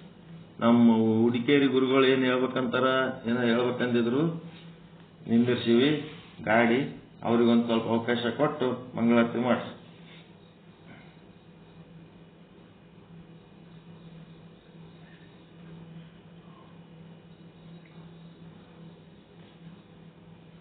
ಪರಮಾನಂದ ಪ್ರಾಪ್ತಿ ಭವ, ಸರ್ವ ದುಃಖ ನಿವೃತ್ತಿ ಭವ, ಇಷ್ಟಾರ್ಥ ಸಿದ್ಧಿರಸ್ತು, ಯಶಸ್ವಿ ಭವ ಯಶಸ್ವಿ ಭವ. ಓಂ ಶಾಂತಿ ಶಾಂತಿ ಶಾಂತಿ. ಎಲ್ಲರಿಗೂ ಶರಣು ಶರಣಾರ್ಥಿ. ಎಲ್ಲರಿಗೂ ಒಳಿತಾಗಲಿ, ಎಲ್ಲರಿಗೂ ಶುಭವಾಗಲಿ. ಓಂ ಶಾಂತಿ ಶಾಂತಿ ಶಾಂತಿ. ಇನ್ನೊಂದು ಸ್ವಲ್ಪ ಉಳಿದ್ರಿ, ಅದನ್ನ ಹೇಳ್ಬೇಕಂತಿತ್ತ. ಹೇಳ್ರಿ. ಇನ್ನು ಅಂತ ಟೈಮ್ ಆಗಿಲ್ಲ, ಈಗ ಎಂಟಾಗಿದೆ. ಬ್ರಹ್ಮಾನಂದಂ ಪರಮ ಸುಖದಂ ಕೇವಲಂ ಜ್ಞಾನಮೂರ್ತಿಯಂ ದ್ವಂದ್ವಾತೀತಂ ಗಗನ ಸದೃಶಂ ಏಕಂ ನಿತ್ಯಂ ವಿಮಲಮಚಲಂ ಸರ್ವದೇ ಸಾತ್ವಿಕಂ ಭಾವಾತೀತಂ ತ್ವಂ ನಮಾಮಿ. ಓಂ ಜಗದ್ಗುರು ಅಸ್ತೆ. ಓಂ ಶಾಂತಿ ಶಾಂತಿ. ಇವತ್ತಿನ ಈ ಸತ್ಸಂಗದಲ್ಲಿ ಭಾಗಿಯಾಗಿರತಕ್ಕಂಥ ಎಲ್ಲ ಶುದ್ಧಾತ್ಮರಿಗೆ ಶಿರಸಾಷ್ಟಾಂಗ ನಮಸ್ಕಾರಗಳು ಸಲ್ಲಿಸುತ್ತಾ ಮತ್ತು ಬ್ರಹ್ಮಜ್ಞಾನದ ಮಂಗಳ ಪಾದಗಳಿಗೆ ಹೃದಯಪೂರ್ವಕ ಶಿರಸಾಷ್ಟಾಂಗ ನಮಸ್ಕಾರಗಳು ಸಲ್ಲಿಸುತ್ತಾ ಮತ್ತು ತಾವು ನಿತ್ಯಲ್ದಾಸಿ ಅವರನ್ನು ಹಾಗೂ ಪಂಡಿತ್ ಪೀತಾಂಬರಜಿ ಅವರನ್ನು ಹೃದಯ ಮಂದಿರದಲ್ಲಿ ಪ್ರತಿಷ್ಠಾಪಿಸಿಕೊಂಡು ವಿಶ್ವದ ಎಲ್ಲ ದಾರ್ಶನಿಕರನ್ನು ಮತ್ತು 12ನೇ ಶತಮಾನದಲ್ಲಿ ಆಗಿ ಹೋಗಿರ್ತಕ್ಕಂಥ ಬಸವಣ್ಣನವರನ್ನು ಸ್ಮರಿಸಿಕೊಂಡು ಇವತ್ತಿನ ಈ ವಿಷಯದಲ್ಲಿ ಭಾಗಿಯಾಗೋಣ. ಶ್ರೀ ವಿಚಾರ ಚತುರ್ದಯ ವಿಶೇಷಾರ್ಥ ಚಂದ್ರಿಕೆಯನ್ನ ಅದರಲ್ಲಿ ಬರ್ತಕ್ಕಂಥ ಈ ವಿಷಯವನ್ನ ಇದನ್ನ ಸಹಜಾನಂದರು ರಚಿತವಾಗಿರ್ತಕ್ಕಂಥ ಈ ವಿಚಾರ ಚತುರ್ದಯದಲ್ಲಿ ಬರ್ತಕ್ಕಂಥ ಹಿಂದಿನ ಅದರ ವಿಷಯವನ್ನ ಇಲ್ಲಿ ತಿಳಿದುಕೊಂಡಿದ್ದೀವಿ. ಏನ್ ತಿಳಿದುಕೊಂಡಿದ್ದೀವಿ ಅಂತಂದ್ರೆ ಜೀವನ್ಮುಕ್ತಿಯಲ್ಲಿ ಪ್ರಪಂಚದ ಪ್ರತಿ ಹೇಗೆ ಆಗುತ್ತದೆ ಅಂತಕ್ಕಂಥ ವಿಚಾರವನ್ನು ತಿಳಿದು ಮತ್ತ ಬಾಧಿತವಾದ ಪ್ರಪಂಚದ ಪ್ರತೀತಿಯಲ್ಲಿ ಮತ್ತೆ ಬೇರೆ ದೃಷ್ಟಾಂತವನ್ನು ಕೊಟ್ಟಿದ್ರು. ಆ ವಿಷಯದಲ್ಲಿ ನಮಗ ಮಹಾಭಾರತದ ಯುದ್ಧದಲ್ಲಿ ದ್ರೋಣಾಚಾರ್ಯರು ಮರಣ ಹೊಂದಿದ ನಂತರದಲ್ಲಿ ಅಶ್ವತ್ಥಾಮ ಮುಂತಾದವರೊಂದಿಗೆ ಯುದ್ಧವಾಗುತ್ತದೆ. ನಂತರದಲ್ಲಿ ಆಗ ಅಂದ್ರ ದ್ರೋಣಾಚಾರ್ಯರು ಮರಣ ಹೊಂದಿದ ನಂತರ ಅವರ ಮಗ ಅಶ್ವತ್ಥಾಮ ಅವರ ಜೊತೆ ಯುದ್ಧ ಆಗುವಂತ ಸಮಯ ಬರ್ತದೆ. ಆ ಸಮಯದ ಪೂರ್ವದಲ್ಲಿನ ಆ ಶ್ರೀಕೃಷ್ಣ ಪರಮಾತ್ಮ ಒಂದು ಸಂಕಲ್ಪವನ್ನು ಮಾಡಿರ್ತಾರ. ಆ ಸಂಕಲ್ಪ ಏನಂತಂದ್ರ ಈ ಯುದ್ಧವು ಸಮಾಪ್ತಿಯಾಗುವವರೆಗೆ ಈ ರಥ ಕುದುರೆಗಳು ಉಳಿದಿರಲಿ, ಅವು ಉಳಿಯಲೇಬೇಕು ಅಂತ ಸಂಕಲ್ಪ ಮಾಡಿದ. ಅದರ ಪ್ರಕಾರ ಆಗ ಅಶ್ವತ್ಥಾಮ ಯುದ್ಧ ಭೂಮಿಗೆ ಬಂದ ಕೆಲಸ ಅಶ್ವತ್ಥಾಮ ತನ್ನ ಆ ಬ್ರಹ್ಮಾಸ್ತ್ರವನ್ನ ಬಿಟ್ರನು ಕೂಡ ಆ ಪ್ರಯೋಗ ಮಾಡ್ತಾನ. ಅದರಿಂದ ಅದೇ ಕ್ಷಣದಲ್ಲಿ ಅರ್ಜುನನ ರಥ ಏನಂತಲ್ಲ ಕುದುರೆಗಳು ಮೊದಲ ಆಗಿತ್ತು. ಆದ್ರ ಅದರ ಪರಿಣಾಮವಾಗಿ ಆಗಬೇಕಾಗಿತ್ತು. ಆದರೂ ಕೂಡ ಆ ಕೃಷ್ಣ ಪರಮಾತ್ಮನ ರೂಪ ಭಾರತೀಯ ಸಂಕಲ್ಪದಿಂದ ಅವನೊಂದು ಸಂಕಲ್ಪದ ಸಲುವಾಗಿ ಯುದ್ಧ ಸಮಾಪ್ತಿ ಆಗುವವರೆಗೆ ಏನೂ ಆಗುವುದಿಲ್ಲ ರಥ ಕುದುರೆಗಳಿಗೆ. ಇಲ್ಲಿ ಸಿದ್ಧಾಂತದಲ್ಲಿನೂ ಕೂಡ ಈ ಶರೀರನ ಏನು ದೇಹ ರೂಪ ರಥ ಅದಕ್ಕೆ ಪುಣ್ಯ ಪಾಪವೆಂಬ 2 ಚಕ್ರಗಳಿವೆ. ತತ್ವಾದಿ 3 ಗುಣರೂಪವಾದ ಧ್ವಜ ಇರ್ತದ. ಪಂಚ ಪ್ರಾಣಗಳೆಂಬ ಬಂಧನ ಇರ್ತದ. ದಶ ಇಂದ್ರಿಯ ರೂಪ ಕುದುರೆಗಳಿರ್ತಾವ. ಶುಭ ಅಶುಭ ಅಂತಕ್ಕಂಥ ಶಬ್ದಾದಿ 5 ವಿಷಯಗಳೆಂಬ ಮಾರ್ಗದರ್ಶನ ಇದೆ. ಮನಸ್ಸು ಅಂತಕ್ಕಂಥ ಲಗಾಮದ ಬುದ್ಧಿ ಎಂಬ ಸಾರಥಿ ಇದೆ. ಶುಭ ಮತ್ತು ಅಶುಭ ಶಬ್ದಾದಿ ಈ ಶಬ್ದಾದಿಗಳ ವಿಷಯಗಳೆಂಬ ಈ ಮಾರ್ಗದಲ್ಲಿ ಅಹಂಕಾರವೆಂಬ ಕೂಡುವ ಸ್ಥಾನ ಇದೆ. ಆತ್ಮನೆಂಬ ರತಿ ಅಂದ್ರೆ ಅಲ್ಲಿ ಅರ್ಜುನ ಬಗ್ಗೆ ಹೇಳ್ತಿರ್ತಾರ. ಆತ್ಮ ಅಂತಕ್ಕಂಥ ಅಲ್ಲೇ ವೈರಾಗ್ಯಾದಿ ಸಾಧನಗಳೆಂಬ ಶಸ್ತ್ರಗಳಿವೆ. ಇಂಥ ಸಾಧನಗಳಿಂದ ಸಹಿತವಾದ ಜೀವಾತ್ಮನು ರಥವನ್ನು ಹಚ್ಚಿ ಈ ಸತ್ಸಂಗ ಎಂಬ ರಣಭೂಮಿಯಲ್ಲಿ ಅಂದ್ರೆ ಈಗ ನಾವು ಇಲ್ಲಿ ಏನದೇವಲ್ಲ ಈ ಸತ್ಸಂಗದಲ್ಲಿ ತಿಳಿಸಿಕೊಳ್ತಾ ಇದ್ದೀವಲ್ಲ ಇಂಥ ಒಂದು ಭೂಮಿಕೆಯಲ್ಲಿ ಅಂದ್ರ ಗುರು ಎಂಬ ಅಶ್ವತ್ಥ ಆದವಾದಿಗಳ ಮಹಾವಾಕ್ಯಗಳ ಉಪದೇಶದಿಂದ ಬ್ರಹ್ಮ ಅಸ್ತ್ರಗಳಿಂದ ಹೊಡೆದಲು ಅಂದ್ರೆ ಇಲ್ಲಿ ನಮಗೆ ಬ್ರಹ್ಮಜ್ಞಾನದ ಮುಖಾಂತರ ಜ್ಞಾನದ ವಿಷಯಗಳನ್ನು ತಿಳಿದು ಅಂಧಕಾರ ಅಜ್ಞಾನದಲ್ಲಿರ್ತಕ್ಕಂಥ ಈ ಅಜ್ಞಾನವನ್ನು ಹೊಡೆದು ಓಡಿಸಿ ಅಂದ್ರ ಈ ಅಗ್ನಿ ಅಂದ್ರ ಜ್ಞಾನಾಗ್ನಿಯಲ್ಲಿ ಈ ತತ್ವಜ್ಞಾನ ಎಂಬ ಅಗ್ನಿಯಲ್ಲಿ ಉದಯವಾಗಿರ್ತಕ್ಕಂಥ ಇಲ್ಲಿ ಆ ಅಜ್ಞಾನ ಅಂತಕ್ಕಂಥದ್ದನ್ನೆಲ್ಲ ನಾಶ ಮಾಡಿದ ಇಲ್ಲಿ ಪ್ರಪಂಚವೆಂಬ ರಥಾದಿಗಳು ಬಾಧ ಹೊಂದಿದವು ಅಂತ. ಅಂದ್ರೆ ಇಲ್ಲಿ ಪ್ರಪಂಚ ಬಾಧ ಹೊಂದಲಿಕ್ಕೆ ಈ ಕೂಡ ಶ್ರೀಕೃಷ್ಣ ನಮ್ಮ ಸಾರಥಿಯ ಸ್ಥಾನದಲ್ಲಿದ್ದು ಶ್ರೀಕೃಷ್ಣನು ಕೂಡ ಇಲ್ಲಿ ಏನ್ ಮಾಡಿದಾನ ಸಾರಥಿಯ ಅಂದ್ರೆ ಪರಮಾತ್ಮನ ಇಲ್ಲಿ ನಮಗ ಹತ್ತಿರದಿಂದ ಬುದ್ಧಿಯ ಪ್ರಾರಬ್ಧ ಕರ್ಮವೆಂಬ ಸಂಕಲ್ಪದ ಬಲದಿಂದ ಈ ಬುದ್ಧಿ ಅಂತಕ್ಕಂಥ ಪ್ರಾರಬ್ಧ ಕರ್ಮ ಎಂಬ ಸಂಕಲ್ಪದಿಂದ ಈ ದೇಹಾದಿಗಳ ನಾಶ ಆಗುವುದಿಲ್ಲ. ಅಂದ್ರೆ ನಾವು ಪ್ರಯತ್ನ ಮಾಡ್ಬೇಕಿಲ್ಲಿ ಯಾಕೆ ಆಗುದಿಲ್ಲ, ಯಾಕೆ ಆಗ್ತಾವ ಅಂದ್ರೆ ಇಲ್ಲಿ ನಾವು ಬ್ರಹ್ಮಜ್ಞಾನವನ್ನು ಪಡೆದ್ರೆ ಇದು ನಾಶ ಆಗೋದಿಲ್ಲ. ಅಕಸ್ಮಾತ್ ನಾವು ಅಜ್ಞಾನ ಸ್ವರೂಪಿಯಾಗಿ ನಾವು ಸಂಸಾರದಲ್ಲಿ ತೊಡಗಿದ್ದಾಗ ಅದಕ್ಕೆ ನಾವು ನಾಶ ಮತ್ತ ಹುಟ್ಟು ಸಾವುಗಳನ್ನ ಮರಣ ಜನಗಳನ್ನ ಅನುಭವಿಸ್ಬೇಕಾಗ್ತದ ಅಂತ ಇಲ್ಲಿ ಅದರ ಬಾಧಿತವಾಗಿರುತ್ತವೆ ಎಲ್ಲೇ ಬ್ರಹ್ಮಜ್ಞಾನದಿಂದ. ಆದ್ದರಿಂದ ತತ್ವಜ್ಞಾನ ನಂತರದ ಕೂಡ ಆ ಜೀವನ್ಮುಕ್ತನಿಗೆ ದೇಹಾದಿಗಳು ಹೇಗ ಪ್ರತೀತಿ ಆಗುತ್ತಲೇ ಇರುತ್ತೆ. ಜೀವನ್ಮುಕ್ತನಿಗೂ ಕೂಡ ಆಗ್ತಿರ್ತಾವ, ಆದ್ರೂ ಕೂಡ ಅವ ಅದಕ್ಕ ಅತೀತ ಇರ್ತಾನ, ಅವನ್ ಸಂಬಂಧ ಇರುದಿಲ್ಲ, ಅವನ್ ಬಾಧ ಹೊಂದಿರ್ತಾವ, ಆದ್ರ ಅವ್ ಇಲ್ಲ ಅಂತ ಇರ್ತಾನ. ಆ ಜೀವನ ಮುಕ್ತ ಯೋಗಿಗಿದೆ. ಅದೇ ಮತ್ತೀಗ ಇಲ್ಲಿ ಪಟ ಬಂದಿದ್ದು ಪ್ರಶ್ನೆ ಈಗ 9 ಏನಂದ್ರ ನಾಶ ಮತ್ತು ಬಾಧ ಎರಡೂ ಶಬ್ದಗಳ ಅರ್ಥವನ್ನು ದೃಷ್ಟಾಂತದ ಮೂಲಕ ಇಲ್ಲಿ ತಿಳಿದುಕೊಳ್ಬೇಕಾಗಿದೆ. ನಾಶ ಮತ್ತು ಬಾಧ ಎರಡೂ ಶಬ್ದಗಳ ಅರ್ಥವನ್ನ ದೃಷ್ಟಾಂತದ ಮೂಲಕ ತಿಳಿದುಕೊಳ್ಬೇಕು. ಇಲ್ಲಿ ಒಂದು ಮಣ್ಣಿನ ಘಟವಿದೆ, ಇಲ್ಲಿ ಮಣ್ಣಿನ ಘಟವಿದೆ, ಅದನ್ನ ಬಡಿಗೆಯಿಂದ ಹೊಡೆದರೆ ಅದು ನಾಶ ಆಗ್ತದ, ಅದ ಬಡಿಗೆಯಿಂದ ಹೊಡೆದ್ರೂ ಕೂಡ ನಾಶ ಎನಿಸ್ತದ. ಅದೇ ಘಟವನ್ನ ಮಣ್ಣು ಎಂದು ತಿಳಿದರೆ ಆಗಲೇ ನಾಶವಾಗುತ್ತದೆ. ಇದು ಗಡಿಗೆನು ಐತಂದ್ರೂ ಕೂಡ ಇದು ನಾಶ, ಇದು ಮಣ್ಣು ಅಂತಕ್ಕಂಥ ಆಗತ್ತೆ ಹೇಳಿದ್ರೂ ಕೂಡ ಗಡಿಗಿತ್ತನೂ ಕೂಡ ನಮ್ಗೆ ನಾಶವಾಗಿ ತೋರ್ತದ. ಅಂದ್ರೆ ಇಲ್ಲಿ ಮಣ್ಣಿನ ಘಟವಿದೆ, ಅದು ಬಡಿಗೆಯನ್ನು ಹೊಡೆದ್ರ ಅದು ಪುಡಿ ಪುಡಿಯಾಗಿ ನಾಶ ಆಗ್ತದೆ. ಆ ರೀತಿ ಒಳಗ ನಾಶ ಆಗಿತ್ತಂತ ಕಲ್ಪನೆಗೆ ಬರ್ತದೆ. ಅದೇ ಘಟವನ್ನು ಮಣ್ಣು ಎಂದು ತಿಳಿದರೆ ಅದರ ಮೂಲವಾದ ಅಂದ್ರೆ ಘಟ ತಯಾರಾಗ್ಬೇಕಾದ್ರೆ ಮೂಲ ಏನ್ ಬೇಕಾಗಿತ್ತ ಮಣ್ಣು. ಆ ಮಣ್ಣನಪ್ಪ ಅದು ಗಡಿಗೆನ ಅಂತ ತಿಳಿದ್ರಲ್ಲೇ ಆ ಗಡಿಗೆನು ಕೂಡ ಅದು ಮಣ್ಣು ಅಂತ ತಿಳಿದಾಗ ನಮ್ಗೆ ನಾಶನ ಆಗಿರ್ತದೆ. ಈ ಶರೀರನು ಆ ರೀತಿ ಒಳಗ ಅಂದ್ರ ನಮಗಿಲ್ಲ ಆ ನಾಶ ಹೊಂದುವುದರ ಬಗ್ಗೆ ತಿಳಿಸ್ತಿರ್ತಾರ. ಅಂದ್ರೆ ಬ್ರಹ್ಮ ಜ್ಞಾನ ಆದ ನಂತರದಲ್ಲಿ ಈ ಶರೀರ ಏನಾಗ್ತದೆ ಅಂತಂದ್ರ ಶರೀರ ಇದ್ದು ಶರೀರ ನಮಗ ನಾಶ ಆಗಿರ್ತದ. ಆದ್ರ ಬ್ರಹ್ಮಜ್ಞಾನ ಇಲ್ಲದವನಿಗೆ ಶರೀರ ಸತ್ಯ ನಿಷ್ಠಾದಲ್ಲೇ ಆ ಗಡಿಗೆ ಹೆಂಗ ಆಗಿರ್ತಲ್ಲ ಆ ರೀತಿ ಒಳಗೆ ಇದು ಉದಾಹರಣೆ ಕೊಟ್ಟು ನಮಗೆ ತಿಳಿಸ್ತಾ ಇರ್ತಾರ. ಆಗ ಘಟದ ಬಾಧವಾಗುತ್ತದೆ ನಾಶದಲ್ಲಿ, ಅದರಂತೆ ಯಾವುದರ ನಾಶವಾಗುತ್ತದೆಯೋ ಘಟ ಪ್ರತೀತಿ ಆಗುತ್ತದೆ. ಇಲ್ಲಿ ನಮಗೆ ಪ್ರತ್ಯಕ್ಷ ಆಗ್ತದ ಶರೀರ.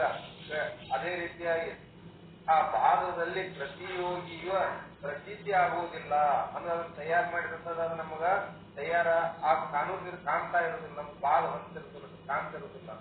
ಅದೇ ನಮಗ ಅಲ್ಲಿ ಮಣ್ಣು ಅದು ಇದು ಯಾವ್ದ್ರಿಂದ ತಯಾರಾಗಿರುವ ಮೂಲ ವಸ್ತುವನ್ನು ನಾವು ತಿಳಿದುಕೊಂಡ್ರ ಇದು ಇದರಿಂದ ಆಗೈತಂತ ಕೇಳ್ತವಾಗ ಅಲ್ಲಿ ಅದು ಇದ್ದನೂ ಕೂಡ ಅಂದ್ರ ಕಿಂತು 3 ಕಾಲದಲ್ಲಿ ಪ್ರತಿಯೋಗಿಯ ಅಭಾವವಿರುವುದೆಂದು ಪ್ರತೀತವಾಗುತ್ತದೆ. ಇದುವೇ ನಾಶ ಮತ್ತು ಬಾಧ. ಅಂದ್ರೆ 3 ಕಾಲದೊಳಗೆ ಇರ್ತಕ್ಕಂಥದ್ದು ಯಾವುದು ಮಣ್ಣು. ಆದ್ರ ಬಾಧ ಹೊಂದ್ತದೆ ಅಂತ ಬಡಿಗಿಲೆ ಹೊಡೆದ್ರೂ ನಾಶ ಹೋಗ್ತತಿ. ಈಗ ಮಣ್ಣು ಅಂತೇಳಿ ಅದನ್ನ ತಿಳಿದ್ರೂ ಅದು ಬಾಧ ಹೊಂದ್ತತಿ. ಈ ಬ್ರಹ್ಮಜ್ಞಾನ ನಮಗ ತಿಳ್ಕೊಂಡ್ರ ಈ ಶರೀರ ಬಾಧ ಹೊಂದ್ತತಿ. ಅಂದ್ರೆ ನಾನು ಬ್ರಹ್ಮನಿದ್ದೇನೆ ಅಂದ್ರ ನಮಗ ಗುರು ಮುಖಾಂತರ ನಾವು ತಿಳಿದುಕೊಂಡಾಗ ನಮ್ಗೇನಾಗ್ತತಿ ಈ ಶರೀರ ಬಾಧ ಆಗ್ತತಿ. ಆ ರೀತಿ ಒಳಗೆ ನಾವು ಇಲ್ಲೇ ಬ್ರಹ್ಮಜ್ಞಾನ ಅಂದ್ರೆ ಜೀವನ ಮುಕ್ತನ ಸ್ಥಿತಿ ಏನಿದೆ ಈ ವ್ಯತ್ಯಾಸ ಇರುತ್ತದೆ. ಮತ್ತು ಅದರಂತೆ ಹೇಗೆ ಕುಂಬಾರನ ಚಕ್ರವನ್ನು ದಂಡದಿಂದ ತಿರುಗಿಸುವ ಪ್ರಯತ್ನ ನಿಲ್ಲಿಸಿದ್ರೂ ಕೂಡ ಅಲ್ಲೇ ಹಿಂದಿನ ಒಂದು ಗತಿ ಯೋಗದಿಂದ ಏನಾಗ್ತತಿ ಅದು ತಿರುಗುತ್ತಾನೆ ಇರ್ತದ. ಅದರ ಪವರ್ ಏನಿರ್ತದೆ, ಅದರ ಏನಿರ್ತದೆ ತಿರುಗುವಿಕೆ ವೇಗ ಹೆಚ್ಚಿರ್ತದೆ. ಅದರ ನಂತರದಲ್ಲಿಯೂ ತಿರುಗ್ತಾ ಇರ್ತದೆ. ಬಿಟ್ಟಂತ ನಮ್ಮ ಕೈಯಲ್ಲಿ ತೆಗೆದಂತ ಇರುತ್ತದೆ. ಅದರಂತೆ ಜೀವನ್ಮುಕ್ತಿಯನ್ನು ಹೊಂದಿದ ನಂತರದಲ್ಲಿಯೂ ಕೂಡ ಈ ಪ್ರಾರಬ್ಧ ಕರ್ಮದ ಬಲದಿಂದ ಈ ದೇಹದ ಪ್ರಪಂಚದ ಈ ದೇಹಾದಿ ಪ್ರಪಂಚದ ಯಾವ ಪ್ರಸಿದ್ಧಿ ಆಗುತ್ತದೆಯೋ ಅದು ಕಾಲಿತಾ ವೃತ್ತಿಯನ್ನು ಅನಿಸಿಕೊಳ್ತದ. ಅಂದ್ರ ನಾವು ಈ ಜೀವನ್ಮುಕ್ತನ್ನು ಹೊಂದಿದ ನಂತರ ಕೂಡ ಈ ಶರೀರ ಇದ್ದೇ ಇರ್ತದ. ಯಾಕೆ ಇರ್ತದ ಅಂತಂದ್ರೆ ಇದರ ಆವಿಷ ಅನ್ನೋದು ಪ್ರಾರಂಭ ಕರ್ಮ ಅನ್ನೋದು ಇರ್ತದೆ, ಅದು ತೀರು ಮಠ ಇರ್ತದ. ಅದಕ್ಕಾಗಿ ನಮ್ಗೆ ಕಾಣ್ತಾ ಇರ್ತದ. ಬ್ರಹ್ಮಜ್ಞಾನ ಆದ ನಂತರ ಅದು ಇರಬಾರದು ಅಂತ ಅಂದ್ರೆ ಈ ಗಡಿಗೆ ಹೊಡೆದ ನಂತರ ಹೇಗ ಆ ಗಡಿಗೆ ನಾಶ ಆಗಿ ಹೋಗ್ತದೋ ಆ ರೀತಿ ಒಳಗ ಆಗಲ್ಲ. ಅದಕ್ಕೆ ಬ್ರಹ್ಮಜ್ಞಾನ ಆದ ನಂತರದಲ್ಲಿ ಈ ಶರೀರ ಇದ್ದನು ಪ್ರಾರಂಭ ಕರ್ಮವನ್ನು ಮುಗಿಯುವವರೆಗೆ ಅದು ಇರ್ತದ. ಅದಕ್ಕೆ ಮತ್ತೆ ಇಲ್ಲಿ 10ನೇ ಪ್ರಶ್ನೆಯನ್ನು ಮಾತಾಡ್ತಾರ, ಯಾವುದಕ್ಕೆ ವಿನಯ ಮುಕ್ತಿ ಅನ್ನುತ್ತಾರೆ? ಆ ವಿನಯ ಮುಕ್ತಿಯ ಲಕ್ಷಣ ಏನು? ಪ್ರಪಂಚದ ಪ್ರತೀತಿ ಇಲ್ಲದೆ ಬ್ರಹ್ಮ ಸ್ವರೂಪದಲ್ಲಿ ಆಯ್ತು. ಅದು ಮತ್ತೆ ನೆಕ್ಸ್ಟ್ ವಿನಯ ಮುಕ್ತಿ. ಪ್ರಪಂಚದ ಪ್ರತೀತಿ ಇಲ್ಲದೆ ಈ ಬ್ರಹ್ಮ ಸ್ವರೂಪದಲ್ಲಿ ಏನು ಇರ್ತಕ್ಕಂಥ ಸ್ಥಿತಿ ಇರ್ತದಲ್ಲ ಅದೇ ವಿನಯ ಮುಕ್ತಿ. ಅಥವಾ ಅದು ವಿಧೇಯ ಮುಕ್ತಿ ಆಮೇಲೆ ಹೇಳ್ರಿ, ಶಾರ್ಟ್ ಮಾಡ್ರಿ. ಎಲ್ಲ ಓಸು ಒಂದೇ ದಿನ ಹೇಳ್ತೀರೇನು? ವಿಧೇಯ ಮುಕ್ತಿ ಮತ್ತೊಂದ್ಸರಿ ಹೇಳ್ಬೇಕು, ವಿಷಯ ಚೇಂಜ್ ಆಯ್ತು ಅದು. ಅದ್ರ ಶಾರ್ಟ್ ಮಾಡಿ ವಿಧೇಯ ಮುಕ್ತಿ ಬಗ್ಗೆ ನೆಕ್ಸ್ಟ್ ಎಕ್ಸ್ಪ್ಲೇನ್ ಮಾಡ್ರಿ ಮತ್ತೆ. ಅಂದ್ರೆ 15ನೇ ಕಲಾದವರು ಸ್ವಲ್ಪ ಅದಕ್ಕೆ ಇನ್ನ ಎಷ್ಟು ಅದರಿ ಅದು? ಎರಡೇ ಪ್ರಶ್ನೆ ಇರ್ತದೆ, 10, 11 ಎರಡೆರಡೇ ಪ್ರಶ್ನೆಗಳು, ಎರಡೆರಡು ಪ್ರಶ್ನೆಗಳಿಗೆ ಉತ್ತರ ಹೇಳ್ಕೊತ ಹೋಗ್ಬೇಕು, 1 ಅಥವಾ 2.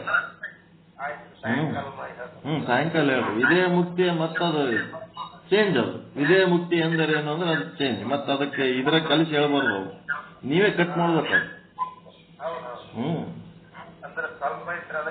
ಅಲ್ಲಿ ಸ್ವಲ್ಪ ಇರೋದು ಮುಖ್ಯ, ಬಹಳ ಇರೋದು ಮುಖ್ಯ ಅಲ್ಲ. ವಿಷಯಗಳನ್ನ ನೋಡ್ರಿ. ವಿಷಯ ವಿಧೇಯ ಮುಕ್ತಿ ಅನ್ನೋ ರಸಶಬ್ದ ಹೌದಿಲ್ಲ ಈಗ ಅಲ್ಲಿ ಮತ್ತ. ಅದಕ್ಕೆ ವಿಧೇಯ ಮುಕ್ತಿಗೆ ಏನಾರ ಮೊದಲ ಎಲ್ಲರ ಕಂಟಿನ್ಯೂ ಮಾಡ್ಯಾರ ವಿಧೇಯ ಮುಕ್ತಿಗೆ ಸಂಬಂಧ ಏನಿಲ್ಲ, ಹೊಸ ಶಬ್ದ ಅವು. ಓಕೆ, ಮಂಗಳ. ಗುರುವಿನ ಪಾದಕ್ಕೆ ಅರ್ಪಣೆ ಮಾಡಿ ನನ್ನ 2 ಮಾತುಗಳಿಗೆ ವಿರಾಮ ಕೊಡ್ತೀನಿ. ನಾಳೆ ಮತ್ತ ಸಾಯಂಕಾಲ ಇದರಲ್ಲಿ ಯಾವುದಕ್ಕೆ ವಿಧೇಯ ಮುಕ್ತಿ ಅಂತಾರಂತ ವಿಷಯಗಳನ್ನ ತಿಳಿದುಕೊಳ್ಳುವ ಕೆಲಸ ನನ್ನ ಮಾತಿಗೆ ವಿರಾಮ ಕೊಡ್ತೀನಿ.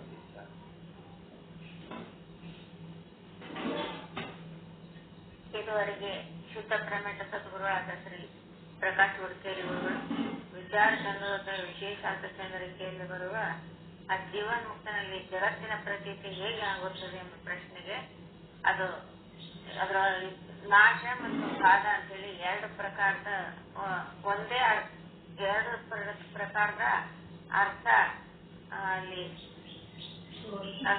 ತೋರ್ತಾವು. ದೃಷ್ಟಾಂತದ ಮೂಲಕ ಇದ್ದಾರೆ. ನಾವು ಬಡಿಗೆಯನ್ನು ಹೊಡೆದಾಗ ಅದು ನಾಶ ಆಗ್ತದೆ. ಆದ್ರೆ ಆ ಗಡಿಗೆ ಮಣ್ಣಿಂದ ಇಟ್ಟಿ ಅಂತ ಹೇಳಿ ನಾವು ಅದನ್ನ ಗಡಿಗೆ ಮಿಚ್ಚ ಇಟ್ಟಂತ ಹೇಳಿದಾಗ ಅದು ಬಾಧ ಹೊಂದೈತಿ. ಅದರಂತೆ ಈ ನಮ್ಮ ಶರೀರ ಮೂಲ ವಸ್ತುವನ್ನ ನೋಡಿದಾಗ ಅದು ಬಾಧ ಹೊಂದೈತಿ. ಅದನ್ನ ಶರೀರ ಪಂಚಭೂತಗಳನ್ನಾಗೈತಿ ಅಂತ ಹೇಳಿ ನಮಗ್ ಕಂಡು ಬರ್ತೈತಿ. ಆದ್ರೆ ನಾವು ಅದನ್ನ ಮರಣ ಹೊಂದಿದಾಗ ಅದನ್ನ ನಾಶ ಅಂತ ತಿಳ್ಕೊತೀವಿ. ಅದನ್ನ ಮೂಲ ವಸ್ತುವನ್ನು ನೋಡಿದಾಗ ಅದಕ್ಕೆ ನಾಶ ಇಲ್ಲ, ಅದು ಪಂಚಭೂತಗಳಿಂದ ಆಗುತ್ತೆ ಅಂತ ಹೇಳಿ ನಮ್ಗೆ ತಿಳಿದಾಗ ಮಿಶ್ರ ಕಾಣ್ತದೆ, ಅದು ಬಾಧ ಹೊಂದೈತಿ. ಹಿಂಗ ಬಾಧ ಮತ್ತು ನಾಶಗಳ ಒಂದು ಅರ್ಥವನ್ನ ನಮಗೆ ಪೂರ್ವ ತಿಳಿಸ್ಕೊಟ್ಟು ಅವರಿಗೆ ನಾಶಕ್ಕೆ ಏನಂತಾರ? ಪರತಾ ನಾಶ ಅಂತಾರ. ಅದಕ್ಕೆ ಪರತಾ ನಾಶಕ್ಕೆ ನಾಶ ಅದು ತಾನ ಹೊಡೆದ ಮಣ್ಣಾಗ ಹೋದ್ರೆ ಸ್ವಭಾವ ನಾಶ, ಬಡಿಗೆಯಿಂದ ಹೊಡೆದ್ರೆ ಪರತಾ ನಾಶ.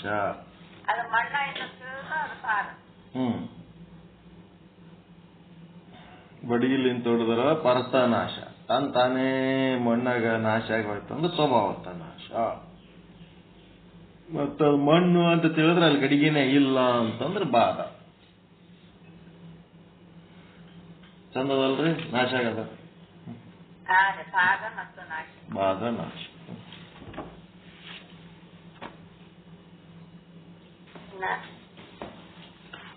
ಸುಬ್ರಹ್ಮಣ್ಯ ಗೌರಮ್ಮ ಅವರಿಂದ ಮಂಗಳಾಚರಣೆ.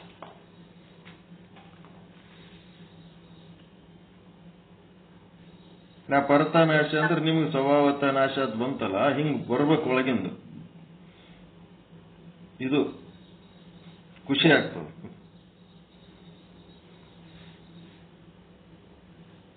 ಒಳಗಿಂದ ಹೊರಗೆ ಬರಬೇಕು.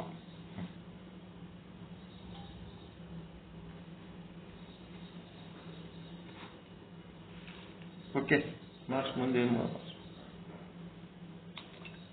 ನಿಜಾನಂದ ಜ್ಯೋತಿಯು ನಿಜವಾಗಿ ಬೆಳಗಿರಿ ನಿಶ್ಚಲದಾಸರಿಗೆ, ಅಜಹರ ಹರಿಗಾಧಾರವೇ ತಾನಾದ ಪರಮ ಸದ್ಗುರುವರರಿಗೆ. ಸ್ತುತಿಸಿರದರ್ಥವ ಮತಿಯಲ್ಲಿ ನೆಲೆಸಿದ ಪತಿತ ಪಾವನನಿಗೆ, ಗತಿಗಾಣದ ನರ ಅಜ್ಞರಿಗರುವನು ತೋರಿದ ಧೀರನಿಗೆ.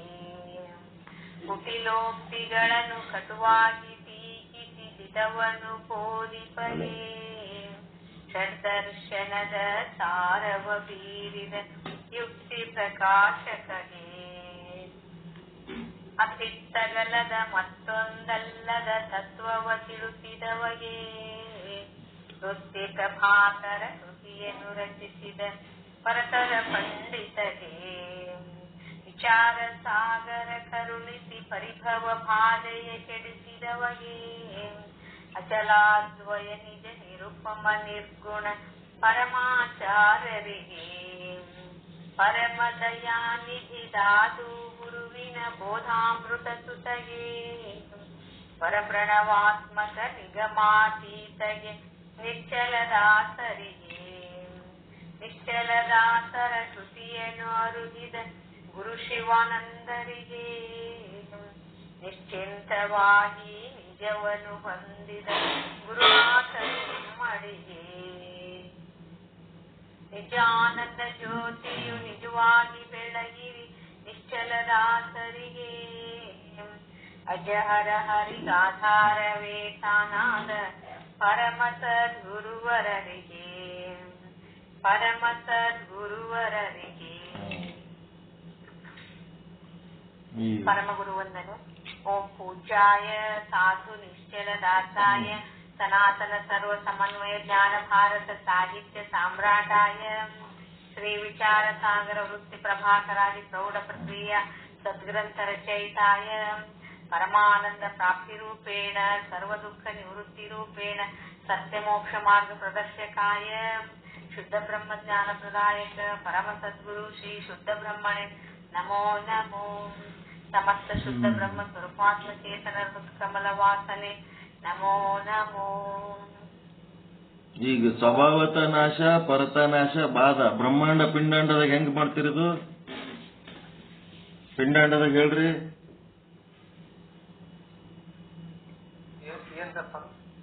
ಸ್ವಭಾವತ ನಾಶ ಪರತ ನಾಶ ಬಾಧ.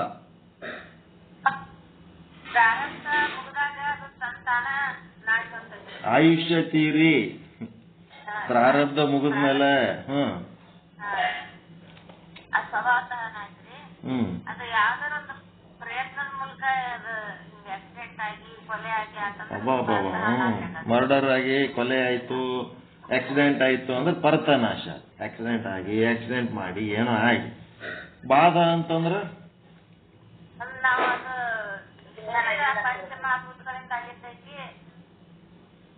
ತೋರಿಕೆಯ ಶರೀರ. ತೋರಿಕೆಯ ಶರೀರ ಏನದ ಅಶಾಶ್ವತ. ಅಲ್ಲಿ ಏನು ತೋರ್ಲಕತ್ತದ ಅಂತಂದ್ರೆ ಬ್ರಹ್ಮನೇ ಆತ್ಮನೇ ಕೂಟಸ್ಥನೇ ಸಾಕ್ಷಿನೇ ದೇಹವಾಗಿ ತೋರ್ಲಕತ್ತದ ಅಷ್ಟೇ. ಬ್ರಹ್ಮದ ಇರುವಿಕೆ ಶಾಶ್ವತ. ಬ್ರಹ್ಮ ದೇಹವಾಗಿ ಏನ್ ತೋರ್ಲಕತ್ತದಲ್ಲ ಅದು ತಾತ್ಕಾಲಿಕ. ಘಟ ತೋರಿಕೆಯಲ್ಲಿ ಅದ, ಇರುವಿಕೆಯಲ್ಲಿ ಇರುವಿಕೆಯಲ್ಲಿ ಮಣ್ಣದ. ತೋರಿಕೆ ಏನದ? ಗಡಿಗೆ ಅದ. ಗಡಿಗೆ ಏನು ತೋರಿಕೆ ಅದ ಅದು ಅಶಾಶ್ವತ. ಮಣ್ಣು ಶಾಶ್ವತ. ಹಂಗ ಬ್ರಹ್ಮ ಸಾಕ್ಷಿ ಕೂಟಸ್ಥ ಏನೇನಂತೀರಿ ಅದೆಲ್ಲ ಆತ್ಮ ಅದು ಶಾಶ್ವತ. ಅದು ಏನ್ ತೋರ್ಲಿಕ್ಕತ್ತದಲ್ಲ ಈ ಜಗತ್ತಿನಾಗ ದೇಹವಾಗಿ ಆ ದೇಹ ಅಶಾಶ್ವತ. ಅದಕ್ಕೆ ನಾವು ಬರೀ ದೇಹವನ್ನ ದೇಹ ಅಂತ ನೋಡಬಾರ್ದು. ಇದು ಬ್ರಹ್ಮನ ತೋರಿಕೆ ವಸ್ತು ಅದ. ಇದು ಅಶಾಶ್ವತವಾಗಿ ತೋರ್ತಾ ಇದ್ದಾನೆ, ಆತ ಶಾಶ್ವತವಾಗಿದ್ದಾನೆ.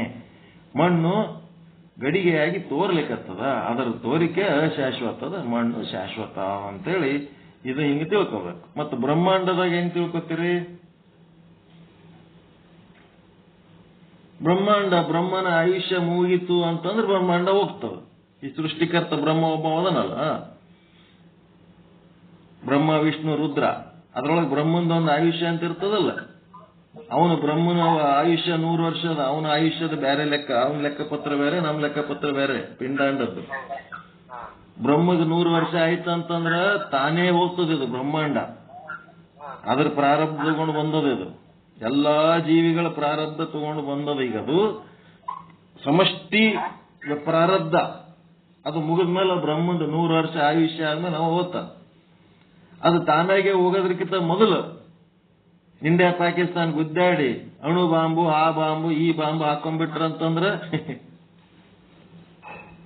ಈ ಶರೀರಕ್ಕೆ ಹೆಂಗ ಕೊಲೆ ಆಕ್ಸಿಡೆಂಟ್ ಆಗ ಡೇಂಜರ್ ಅದ, ಹಂಗ ಬ್ರಹ್ಮಾಂಡಕ್ಕೂ ಡೇಂಜರ್ ಅದ ಇಲ್ಲ? ಎಲ್ಲರೂ ಕೂಡಿ ಬಾಂಬ್ ಗೀಂಬ್ ಹಾಕೊಂಡಕ್ಕೆ ನಡ್ಬರ್ಕೆ ಅದು ಹೋಗೋದಕ್ಕಿಂತ ಮೊದಲೇ ಇವ್ರು ಹೋಗ್ಬಿಟ್ರಂತಂದ್ರೆ ಪರ್ತನಾಶ. ಬ್ರಹ್ಮಗ್ 100 ವರ್ಷ ಆಯುಷ್ಯ ಆಗುವಾದಂತಂದ್ರೆ ಸ್ವಭಾವತ ನಾಶ. ಬಾಧ ಅಂತಂದ್ರೆ ಅದು ಬ್ರಹ್ಮಾಂಡ ತೋರಿಕೆಯಲ್ಲಿ ಪರ್ತನಾಶ ಆದ್ರೂ ಅಷ್ಟೇ, ಸ್ವಭಾವತ ನಾಶ ಆದ್ರೂ ಅಷ್ಟೇ, ಅಲ್ಲಿ ಬ್ರಹ್ಮ ಅಂತೂ ಇದ್ದೇ ಇರ್ತಾನ. ಬ್ರಹ್ಮಗೇನಾಯ್ತು? ಹೌದಾ ಇಲ್ಲ? ಅದಕ್ಕೆ ಆ ಬ್ರಹ್ಮ ಸ್ವರೂಪನೇ ನಾನು ಇದ್ದತ್ನಾಗ ಇವ್ರು ಅಣುಬಾಂಬ್ ಹಾಕಿದ್ರೆ ನಾವು ಅಂಜಬೇಕೇನ್ರಿ? ಇಲ್ಲ ಇಲ್ಲ. ಹಾ, ಬ್ರಹ್ಮಾಂಡಗೆ ಏನು ಆಗ್ತಾ ಇರುತ್ತಲ್ರಿ, ಆದ್ರಿಂದ ನಾಶ ಮತ್ತ ಬಾಧ ಅದರ ತೋರಿಕೆಯಲ್ಲಿ, ಬ್ರಹ್ಮಾಂಡದ ತೋರಿಕೆಯಲ್ಲಿ ಏನಾಗ್ಲಕತ್ತದ?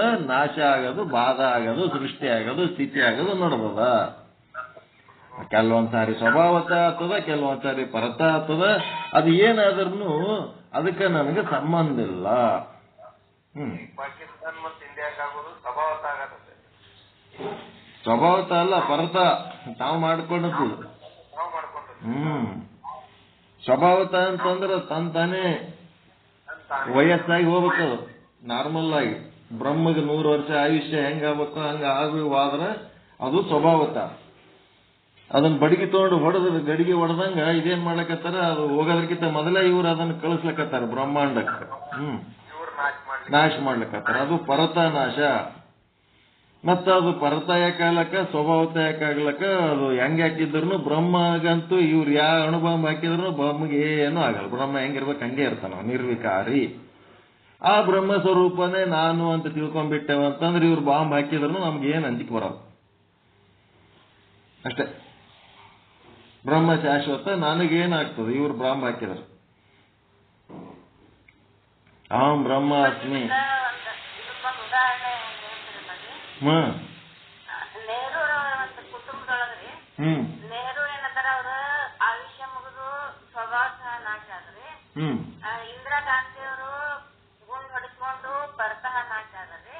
ಮತ್ತ ರಾಜೀವ್ ಗಾಂಧಿ ಅವರು ವಿಮಾನದೊಳಗೆ ಹೊರಟಾಗ ಅವರು ಸಾವನ್ನಪ್ಪಿ ಅವಲಂಬಿತ ನಾಶ ಅಂತ ಹೇಳ್ತಾರೆ. ರಾಜೀವ್ ಗಾಂಧಿ ವಿಮಾನದಾಗ ಸತ್ತಿಲ್ಲ. ರಾಜೀವ್ ಗಾಂಧಿಗೆ ಅವರು ಸುಸೈಡ್ ಬಾಂಬರ್, ಅವ್ರಿಗೆ ಹೂವಿನ ಗುಚ್ಚ ಕೊಡ್ಲಕ್ ಹೋಗಿ ಚಕ್ಕಿಗೆ ಹಾಕೊಂಡ್ಕೆ ಸಾಯ್ತಾರ. ವಿಮಾನದಾಗ ಸತ್ತವರು ಹೇಳ್ತೇನೆ, ಸಂಜಯ್ ಗಾಂಧಿ ಏನ್ರಿ? ಸಂಜಯ್ ಗಾಂಧಿ. ಹಾ ಹಾ, ಅದೇಂತ ನಾಶ ಅದು? ಯಾರು ಹೇಳ್ರಿ?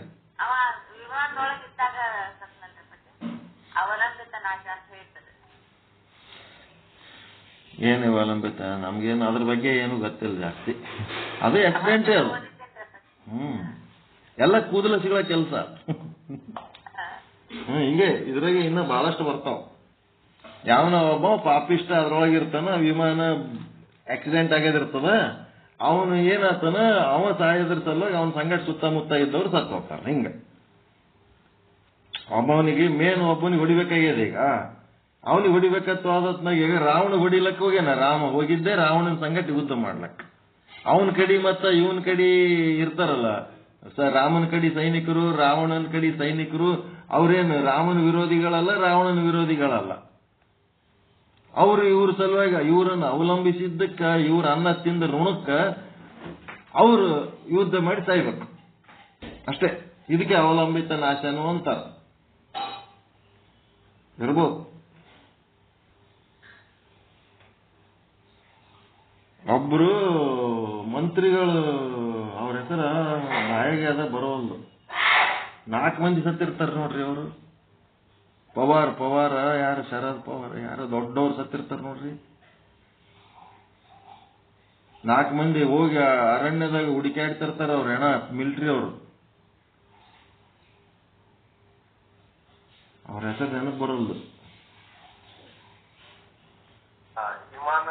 ವಿಮಾನ ಅಪಘಾತದಾಗ ಸತ್ತರ. ಅದು ವಿಮಾನ ಎಲ್ಲಿ ಹೋಗ್ಯದ ಗೊತ್ತಾಗ್ಲಿಲ್ಲ. ಅವ್ರ ಹೆಣ ಹುಡುಕಾಡಿ ಅರಣ್ಯದೊಳಗೆ ಕೋಂಬಿಂಗ್ ಮಾಡಿ ತಂದ್ರ ನೋಡ್ರಿ. ಕಾಂಗ್ರೆಸ್ ದೊಡ್ಡ ಲೀಡರ್, ಕಾಂಗ್ರೆಸ್ ಪಕ್ಷ ಭಾರಿ ದೊಡ್ಡ ಲೀಡರ್ ಅವರು. ಶರದ್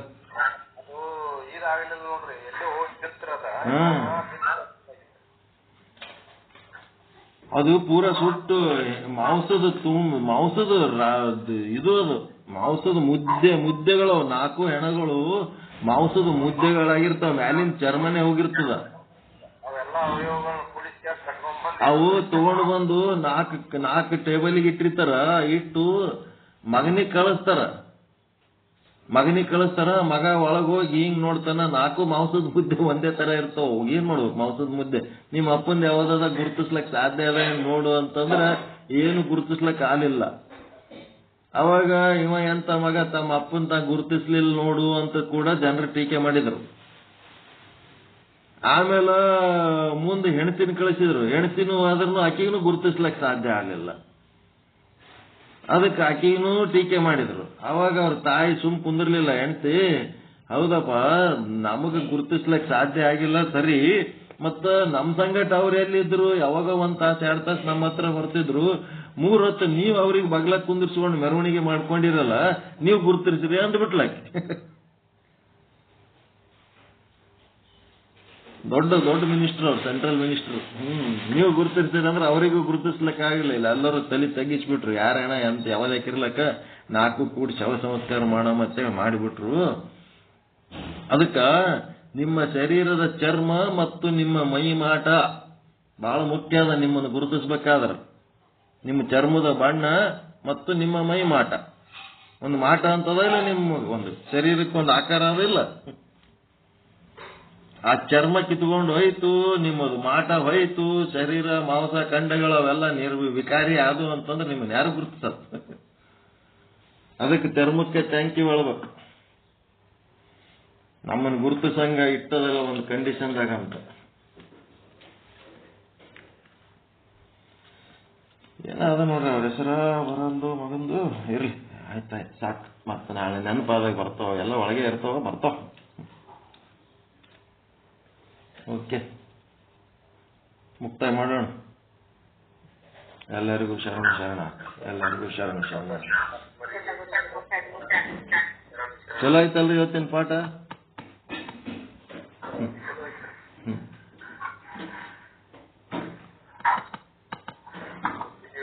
ಬ್ರಹ್ಮಜ್ಞಾನದ ಬಗ್ಗೆ ಬಹಳ ಆನಂದನೇ ಇರ್ತದೆ. ಆನಂದ.